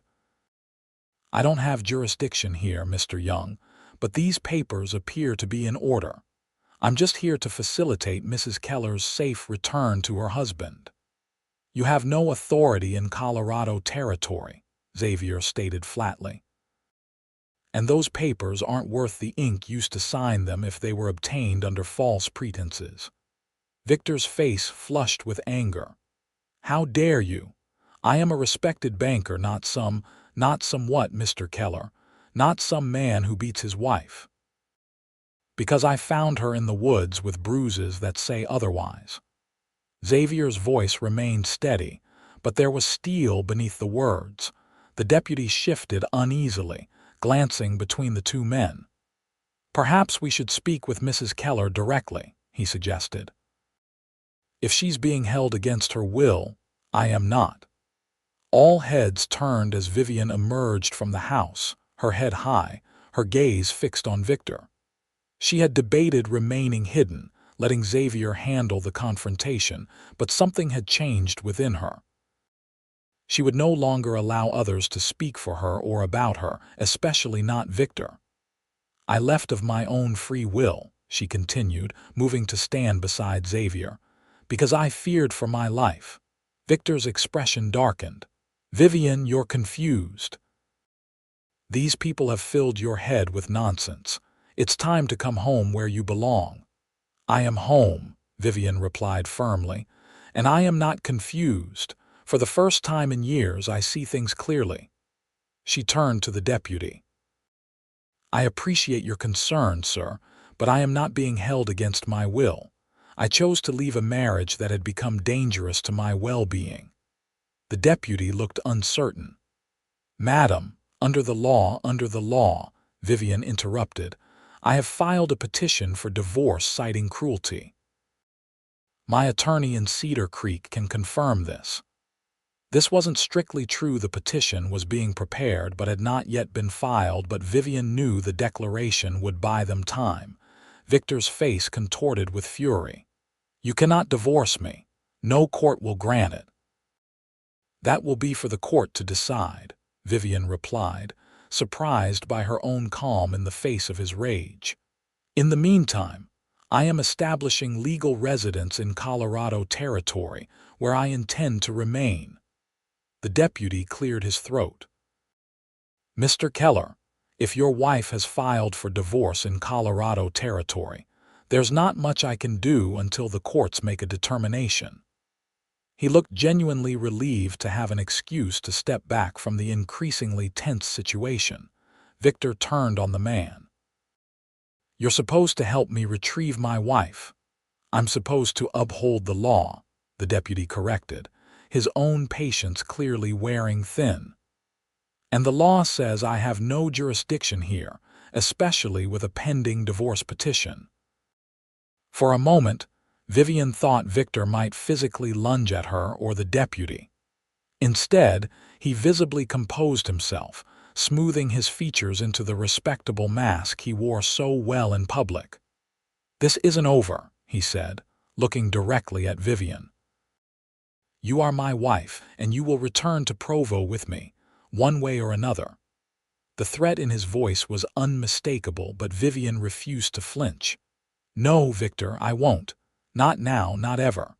With a final venomous glare, Victor turned and strode back to his horse. The deputy lingered a moment, looking uncertainly at Vivian. "Madam, if you are indeed filing for divorce, I suggest you proceed quickly," he said quietly. "Mr. Keller is determined." "Thank you for your concern," Vivian replied, "but I have good people helping me." As Victor and the deputy rode away, Vivian felt Xavier's hand come to rest lightly on her shoulder. "You were magnificent," he said softly. Vivian turned to him, adrenaline still coursing through her veins. "I was terrified," she admitted, "but I couldn't hide any longer. Couldn't let him speak of me as if I weren't even present, as if I had no voice or will of my own." Xavier's eyes shone with pride and something deeper, something that made Vivian's heart race for reasons entirely unrelated to fear. "You have the strongest will I've ever encountered, Vivian Keller. And the bravest heart." That evening, after the excitement had settled and Jim and Billy had returned to their duties, though both remained vigilant, taking turns keeping watch from the bunkhouse, Xavier and Vivian sat on the porch of the main house, discussing their next steps. "We need to file that divorce petition as soon as possible," Xavier said. "Reynolds can have the papers ready by tomorrow if we ride into town first thing." Vivian nodded, her mind still processing the day's events. "Do you think Victor will give up now?" Xavier considered this. "Not completely. But he's a man who cares about appearances, about his reputation. If enough people in Cedar Creek know the truth, if the law begins to side with you, he may decide the fight isn't worth the potential scandal." "I hope you're right," Vivian said softly, "but I fear he won't let go easily. His pride is too deeply wounded." Xavier reached for her hand, holding it gently between his own. "Whatever comes, Vivian, you're not alone, not anymore." The simple truth of that statement washed over her like a wave. She wasn't alone. After years of isolation in her marriage, of feeling that no one would believe or help her, she was surrounded by people who stood with her, Xavier most of all. "I know," she whispered, turning her hand to intertwine her fingers with his. "And that makes all the difference." They sat in comfortable silence as twilight deepened around them. The future still held uncertainties. Victor's next move, the outcome of the divorce petition, the long process of healing from years of abuse. But in that moment, with Xavier's hand warm and steady around hers, Vivian felt a peace that transcended circumstances. Whatever came next, they would face it together. The weeks that followed were a strange mixture of tension and hope for Vivian. As promised, they filed the divorce petition immediately, with Henry Reynolds assuring them he would expedite the process as much as possible. Sheriff Mills increased his patrols near the young ranch, though Victor had not returned since being confronted by Vivian. Life on the ranch continued its rhythms despite the underlying worry. The cattle were moved to winter pastures, the last of the harvest was preserved, and preparations for the coming cold months occupied everyone's days. Vivian found herself more integrated into the ranch's operations than ever. Xavier increasingly consulted her on business decisions, valuing her sharp mind and practical suggestions. Jim taught her more about animal husbandry, while Billy showed her how to repair tack and basic ranch equipment. Her confidence grew with each new skill mastered. Each day that passed without Victor's shadow falling across her path, her relationship with Xavier deepened as well, though both maintained a certain caution. The legal complexities of her situation were ever present in their minds, tempering their growing feelings with practical restraint. Yet there were moments, a lingering touch, a shared glance, an evening conversation that stretched long into the night that spoke of a future both increasingly desired. October brought the first significant snowfall, transforming the valley into a pristine wonderland of white. Vivian stood on the porch of her cabin, wrapped in the warm coat Xavier had given her, watching as the flakes drifted down to blanket the ground. The crunch of boots on snow announced Xavier's approach before she saw him, emerging from the swirling white like an apparition. He carried a bundle under one arm, his face alight with boyish excitement that made Vivian smile. "What has you looking so pleased with yourself?" she asked as he climbed the steps to join her on the porch. "Mail came through before the pass closed," he explained, holding up the bundle. "Letters, newspapers, and this." He extracted an official-looking document from the stack. Vivian's heart skipped. "Is that?" Xavier nodded. "From Reynolds. The court has agreed to hear your divorce petition. The judge set a date for January after the worst of winter passes." Relief flooded through Vivian. It wasn't the final victory, but it was a crucial step. The territorial court's willingness to consider her petition meant they recognized the validity of her claims. "There's more," Xavier continued, his expression sobering slightly. "Reynolds received word that Keller has returned to Provo. Apparently, his standing at the bank was compromised by his extended absence and certain rumors about his conduct toward you." Vivian felt a complex mixture of emotions at this news. The idea that Victor might be experiencing consequences for his actions was satisfying, yet she knew his humiliation would only fuel his anger toward her. "You think he's given up?" she asked, not quite daring to hope. Xavier's expression was cautious. "Not necessarily. But with winter closing the mountain passes, he won't be able to return until spring at the earliest. That gives us time to strengthen your case, gather more statements from people in Cedar Creek who know you now." The realization that she had months of safety ahead was like a weight lifting from Vivian's shoulders.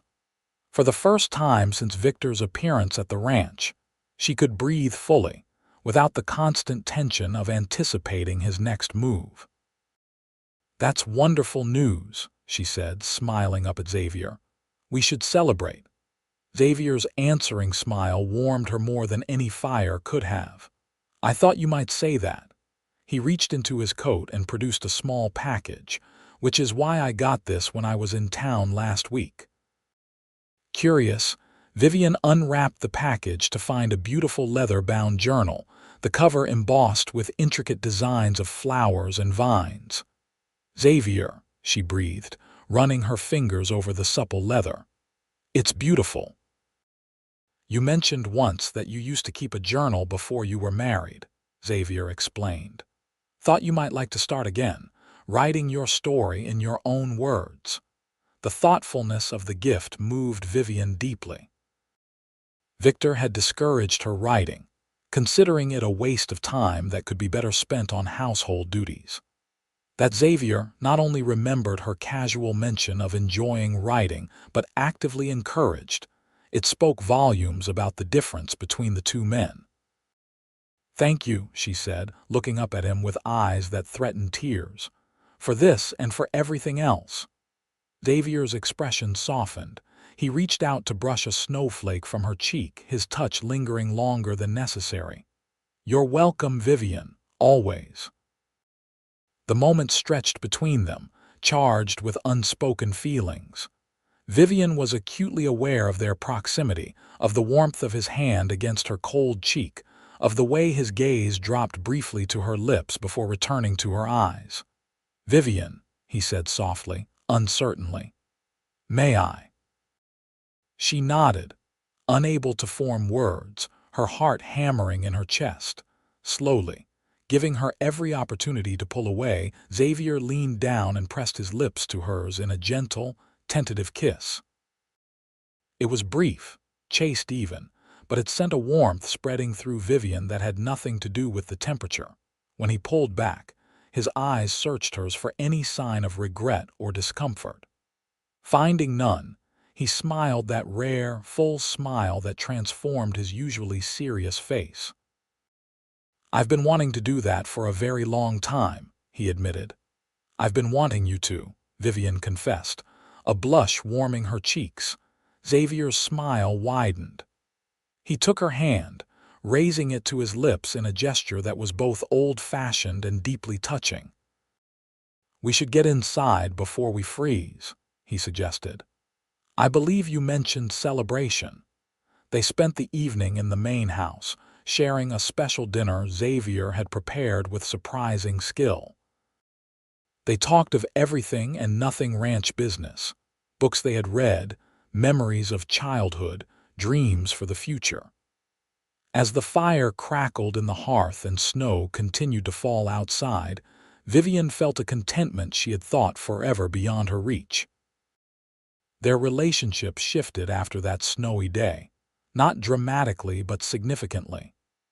The careful restraint they had maintained loosened, allowing for more frequent touches, occasional kisses, and a growing comfort with expressing their feelings for each other. Yet both were conscious of the legal reality. Vivian was still married in the eyes of the law, would be until the court ruled on her petition. This knowledge tempered their relationship, kept it within the bounds of propriety despite the deepening of their emotional connection. Winter settled fully over the Colorado mountains, isolating the ranch from the outside world for days at a time when snowstorms made travel impossible. Vivian, who might once have found such isolation frightening, instead discovered it peaceful, even liberating. The snow created a natural barrier between her and Victor, a temporary reprieve from the ongoing legal battle. She took Xavier's gift to heart, writing daily in the journal, recording not just current events but the story of her marriage, her escape, her journey to finding herself again. The process was sometimes painful, forcing her to confront memories she had tried to suppress, but ultimately healing. On paper, she could see the patterns of Victor's abuse with a clarity that had eluded her while living through it. Christmas approached, bringing with it a festive spirit that spread even to the isolated ranch. Xavier, Jim, and Billy cut a pine from the hillside, setting it up in the main house and decorating it with simple ornaments, many handmade. Vivian baked cookies from her mother's recipes, filling the house with the scent of cinnamon and ginger. On Christmas Eve, after a dinner that had brought them all together around the table, Xavier asked Vivian to bundle up for a short walk. Curious, she complied, following him out into the still, cold night. The sky was clear, stars blazing with impossible brightness above the snow-covered valley. Their breath formed clouds in the frigid air as Xavier led her to a spot near the creek, now frozen over and glittering in the moonlight. "I wanted to give you your Christmas gift privately," he explained, reaching into his coat pocket. "Xavier, you've already given me so much," Vivian protested gently. He shook his head. "This is different." He withdrew a small box, holding it out to her with an expression that mixed hope and uncertainty. "It's not what you might think," he added quickly. "I know your situation, our situation, is complicated." Intrigued, Vivian opened the box to find a simple silver ring, elegantly crafted but not ostentatious. "It was my mother's," Xavier explained as she lifted it from the box. "One of the few things of hers that survived. My pa kept it all those years, gave it to me before he died." Vivian looked up at him, heart racing. "Xavier, it's not an engagement ring," he clarified. "Not yet, not until you're truly free, but it is a promise." He took her gloved hands in his. "A promise that when the time is right, if you'll have me, I want to build a life with you, Vivian. A real marriage based on respect and love." Tears filled Vivian's eyes, not of sadness but of overwhelming joy. "Yes," she whispered. "When the time is right, I want that too." Xavier's face lit with happiness. He took the ring and slipped it onto the third finger of her right hand, not the traditional placement for a wedding band, but a symbol nonetheless of their intention. "I love you, Vivian Keller," he said simply. "Have almost since the moment I found you in those woods." "And I love you, Xavier Young," Vivian replied, the words coming easily, naturally. "You showed me what love should be, what it could be." He pulled her close, kissing her with more passion than he had allowed himself before. Vivian returned the kiss, arms circling his neck, heart full to bursting with a happiness she had once thought forever beyond her reach. As they walked back to the house, hand in hand under the winter stars, Vivian felt a certainty settle over her. Whatever challenges still lay ahead, Victor's potential return in spring, the uncertainty of the divorce, hearing she would face them with Xavier beside her, with the strength she had discovered within herself, with the support of a community that had embraced her. For the first time in years, Vivian looked to the future not with fear, but with hope. January brought the divorce hearing, held in the Cedar Creek courthouse on a bitterly cold day. Vivian testified about the abuse she had suffered, supported by statements from those who had seen her condition when she first arrived in Colorado. Victor had sent a representative rather than appearing himself, a lawyer who attempted to portray Vivian as mentally unstable and Xavier as a man who had taken advantage of her vulnerable state. The judge, a stern but fair-minded man, listened to all testimony before reserving his decision, promising to deliver it within the month. February passed in anxious waiting, the ranch gradually emerging from winter's grip as days lengthened and temperatures slowly rose. Vivian threw herself into planning for spring planting, expanding her garden and even suggesting a small orchard that could provide fruit for the ranch in coming years. March brought the news they had been waiting for. The judge had granted Vivian's petition for divorce, citing Victor's cruelty and abandonment of his marital responsibilities. The relief was immense, but tempered by the knowledge that Victor, upon receiving the news, might make one final attempt to reassert control. Their vigilance proved warranted. In early April, as the mountain passes cleared enough for travel, Sheriff Mills rode out to the ranch with news that Victor Keller had been seen in Cedar Creek, asking questions about the Young property. He seemed determined, the sheriff reported gravely. Mentioned something about settling accounts. Xavier increased security on the ranch, ensuring that Vivian was never alone, that someone was always watching the approaches to the property. The peaceful routine of their life was disrupted by this return to constant vigilance, but Vivian refused to be driven into hiding again. "I won't let him make me a prisoner, even of fear," she declared when Xavier suggested she might be safer staying in the main house rather than her cabin. The confrontation, when it came, was both expected and shocking in its violence. Victor arrived at the ranch on a clear spring morning when Xavier and the men were checking the north pasture. Vivian was alone in her garden, planting early vegetables, when she heard the approaching hoofbeats. She stood, brushing soil from her hands, and turned to see Victor dismounting, his face a mask of cold fury. Unlike his previous visits, he wore no pretense of civility, no mask of the respectable banker. "You've humiliated me for the last time," he said without preamble. "Do you have any idea what you've done to my reputation? My position?" Vivian stood her ground, refusing to show fear though her heart pounded. "I did what was necessary to protect myself, Victor, something I should have done years ago." He laughed, the sound devoid of humor. Protect yourself. From what? A husband who provided for you, who gave you a position in society, who tolerated your numerous shortcomings. A husband who beat me when dinner was late, Vivian replied steadily. Who controlled every aspect of my life, who treated me as property rather than a person. Victor's expression darkened further. You were mine, mine to do with as I pleased, and you still would be if not for that cowboy who filled your head with nonsense. He took a menacing step forward. Where is he now, your protector? Gone, it seems, leaving you alone, vulnerable. Vivian backed away, calculating the distance to her cabin where she kept a rifle Xavier had taught her to use. Xavier will be back soon, as will Jim and Billy. You should leave, Victor, before they return. I'm not leaving without settling this, Victor snarled, lunging forward suddenly and grabbing her arm. You're coming with me, divorce or no divorce. I'll show everyone what happens to wives who think they can escape their husbands. Vivian struggled, but Victor's grip was iron, his fingers digging into her flesh with bruising force. Let me go, she demanded, trying to break free. Never, Victor hissed. He began dragging her toward his horse, his intention clear.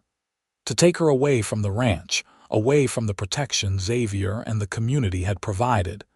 Vivian fought harder, her newfound strength evident as she twisted and kicked, managing to break his grip momentarily. She ran toward the cabin, but Victor pursued, catching her before she could reach the door. Stop fighting me, he shouted, grabbing her by the hair and yanking her back. The pain was sharp, immediate, but it sparked not fear but anger in Vivian, years of suppressed rage finally breaking free. She whirled, her fist connecting solidly with Victor's jaw in a punch Xavier had taught her, just in case. Victor staggered back, shocked by the unexpected resistance. Before he could recover, Vivian darted for the cabin door, reaching it and rushing inside. She grabbed the rifle from its place by the door, turning to face Victor as he appeared in the doorway. Get out, she commanded, the rifle steady in her hands. I won't let you hurt me again. Victor hesitated, clearly not having anticipated armed resistance from the woman he had dominated for years. But his anger overrode his caution. You won't shoot me, he sneered. You don't have the courage. I survived you, Victor, Vivian replied, her voice steady despite her racing heart. That took more courage than you'll ever know. Victor took another step forward, and Vivian raised the rifle to her shoulder, aiming at a spot just above his head. She fired, the shot deafening in the small cabin, splintering the doorframe inches from Victor's ear. He froze, finally recognizing the danger he was in. You're insane, he breathed. Completely lost your mind. No, came a voice from behind him. She's found herself. Xavier stood in the yard, his own rifle trained on Victor's back. Jim and Billy flanked him, similarly armed. All three had clearly ridden hard to reach the cabin, alerted by the sound of the gunshot. Step away from the door, Keller, Xavier ordered, his voice cold with controlled fury. Now, Victor had no choice but to comply, backing out of the cabin with his hands raised. This is between me and my wife, he began. Ex-wife, Xavier corrected sharply. And anything that threatens her is between you and me. Sheriff Mills arrived moments later, having also heard the shot while on his regular patrol of the area. He took in the scene quickly, Victor with his hands up, surrounded by armed men, Vivian in the cabin doorway, rifle still in her hands, a bruise forming on her arm where Victor had grabbed her. Mr. Keller, the sheriff said grimly, I believe I'll be placing you under arrest for assault and attempted kidnapping. Victor's face contorted with rage. This is absurd. She's the one who shot at me. After you attacked her on her own property, Xavier pointed out. Multiple witnesses saw you dragging her by the arm and hair. Self-defense seems clear enough to me. The sheriff handcuffed Victor despite his protests, reading him his rights with grim satisfaction. "Been waiting for you to make a mistake like this, Keller," he admitted. "Gives me legal grounds to ensure you don't bother Miss Keller again." As the sheriff led Victor away, the banker turned to fix Vivian with one last venomous glare. "This isn't over," he threatened. But Vivian, standing tall in the doorway of her cabin, knew that it was. The fear that had ruled her life for so long was gone, replaced by a quiet strength that would never again be broken by Victor Keller's cruelty. Xavier was at her side in an instant, checking her for injuries, his face tight with concern. "Are you hurt?" "I heard the shot and thought, I'm fine," Vivian assured him, setting the rifle aside to touch his face gently. "Really, just a few bruises." Xavier's expression was a mixture of pride and lingering worry. "You faced him down, alone." "Not alone," Vivian corrected. "I knew you would come. And even if you hadn't arrived when you did, I could have handled Victor." She smiled slightly. "You taught me well." Xavier pulled her into a fierce embrace, holding her as if afraid she might disappear. "When I heard that shot, I aimed over his head," Vivian explained against his shoulder. "Just wanted to make him think twice." Xavier chuckled, the sound vibrating through his chest. "Remind me never to underestimate you, Vivian Keller." She pulled back slightly to look up at him. "Actually," she said, "I've been thinking it might be time for a new name, one that was never his." Understanding dawned in Xavier's eyes. "Does this mean?" Vivian nodded, smiling through tears that were now of joy, not fear. "I believe you made me a promise at Christmas, if that offer still stands." Xavier didn't let her finish. He kissed her with all the passion and love he had restrained for so long, lifting her off her feet in his enthusiasm. When they finally broke apart, breathless and laughing, Xavier touched his forehead to hers. "I think Mrs. Young has a nice ring to it, don't you?" "The nicest," Vivian agreed, her heart full to bursting. They were married in June, when the valley was lush with new growth and wildflowers covered the hillsides. The ceremony took place on the ranch, beneath an arch of roses that Vivian had planted and tended. The entire community of Cedar Creek turned out for the occasion, along with Zachary and several of the cowboys from the cattle drive, who had helped Vivian begin her journey to freedom. Sheriff Mills delivered the final piece of good news. Victor Keller had been convicted of assault and attempted kidnapping, sentenced to 5 years in the territorial prison. Upon his release, he would be forbidden from ever contacting Vivian again. "You won't have to worry about him anymore," the sheriff assured them. "Some men can't accept losing what they see as their property, but he won't have a choice now." The knowledge that Victor was truly out of her life lifted the last shadow from Vivian's happiness. She stood beside Xavier as they exchanged vows, her heart light with the certainty that this marriage, unlike her first, was founded on mutual respect, genuine partnership, and deep love. "I promise to cherish your independence even as we build a life together," Xavier vowed, his voice steady with conviction. "To support your dreams as my own, to keep watch over your happiness as I did that first night in the woods." Vivian's eyes filled with tears at the reference to their beginning. "And I promise to trust in our love even when life brings challenges," she responded. "To stand beside you as your equal, to never forget that true strength comes not from domination, but from lifting each other up." Their kiss, sealing these promises, was witnessed by all who had played a part in their journey from the terrifying night when Vivian had fled into the woods, to this moment of perfect joy when she walked confidently into a future of her own choosing. Epilogue: 5 years later. Mama, look. I found another one.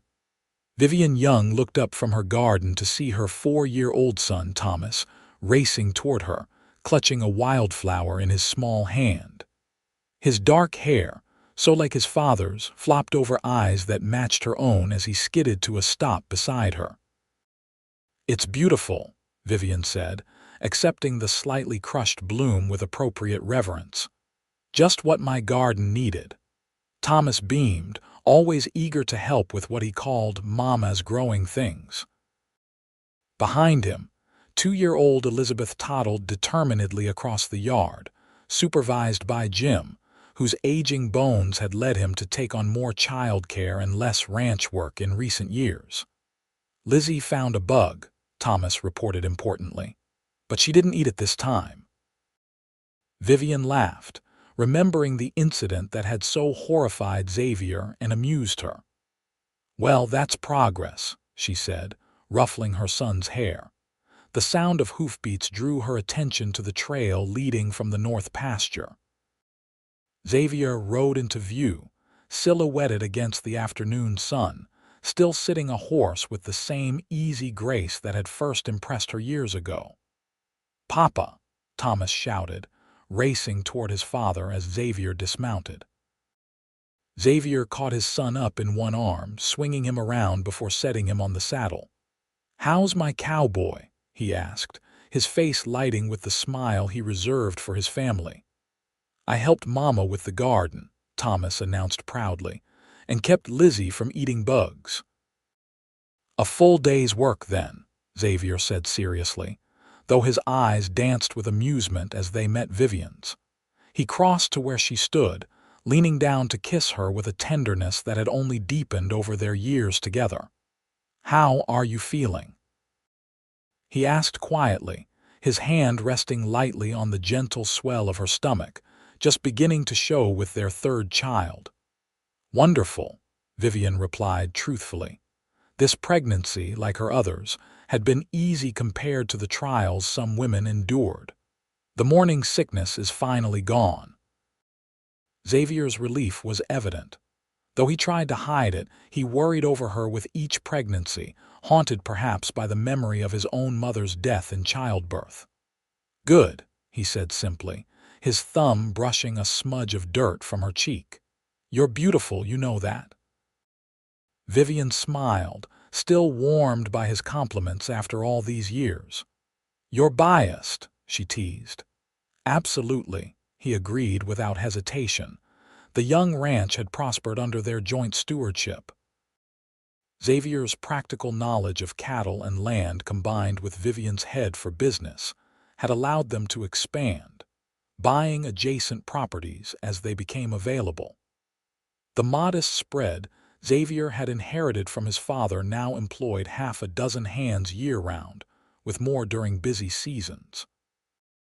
The original cabin where Vivian had first stayed was now a guest house for visiting friends, while the main house had been expanded to accommodate their growing family. Vivian's garden had become a source of pride for the entire community, producing not just vegetables for their table but flowers and medicinal herbs that she shared with neighbors in need. Their marriage, founded on mutual respect and genuine partnership, had become something of a model in the community. Young women often sought Vivian's advice, while Xavier's reputation as a man who valued his wife's contributions had led other ranchers to reconsider their own marriages. The story of how they had met her running from an abusive husband, him offering protection with those simple words, "I'll keep watch," had become something of a legend in Cedar Creek. Embellished in the retelling, it nevertheless captured the essence of their beginning: courage in the face of danger, kindness offered without expectation, love growing from the fertile soil of respect. As the family gathered for dinner that evening, with Thomas chattering about his adventures, Elizabeth attempting to feed her potatoes to the dog under the table, and Xavier catching Vivian's eye with a private smile, Vivian reflected on the journey that had brought her here.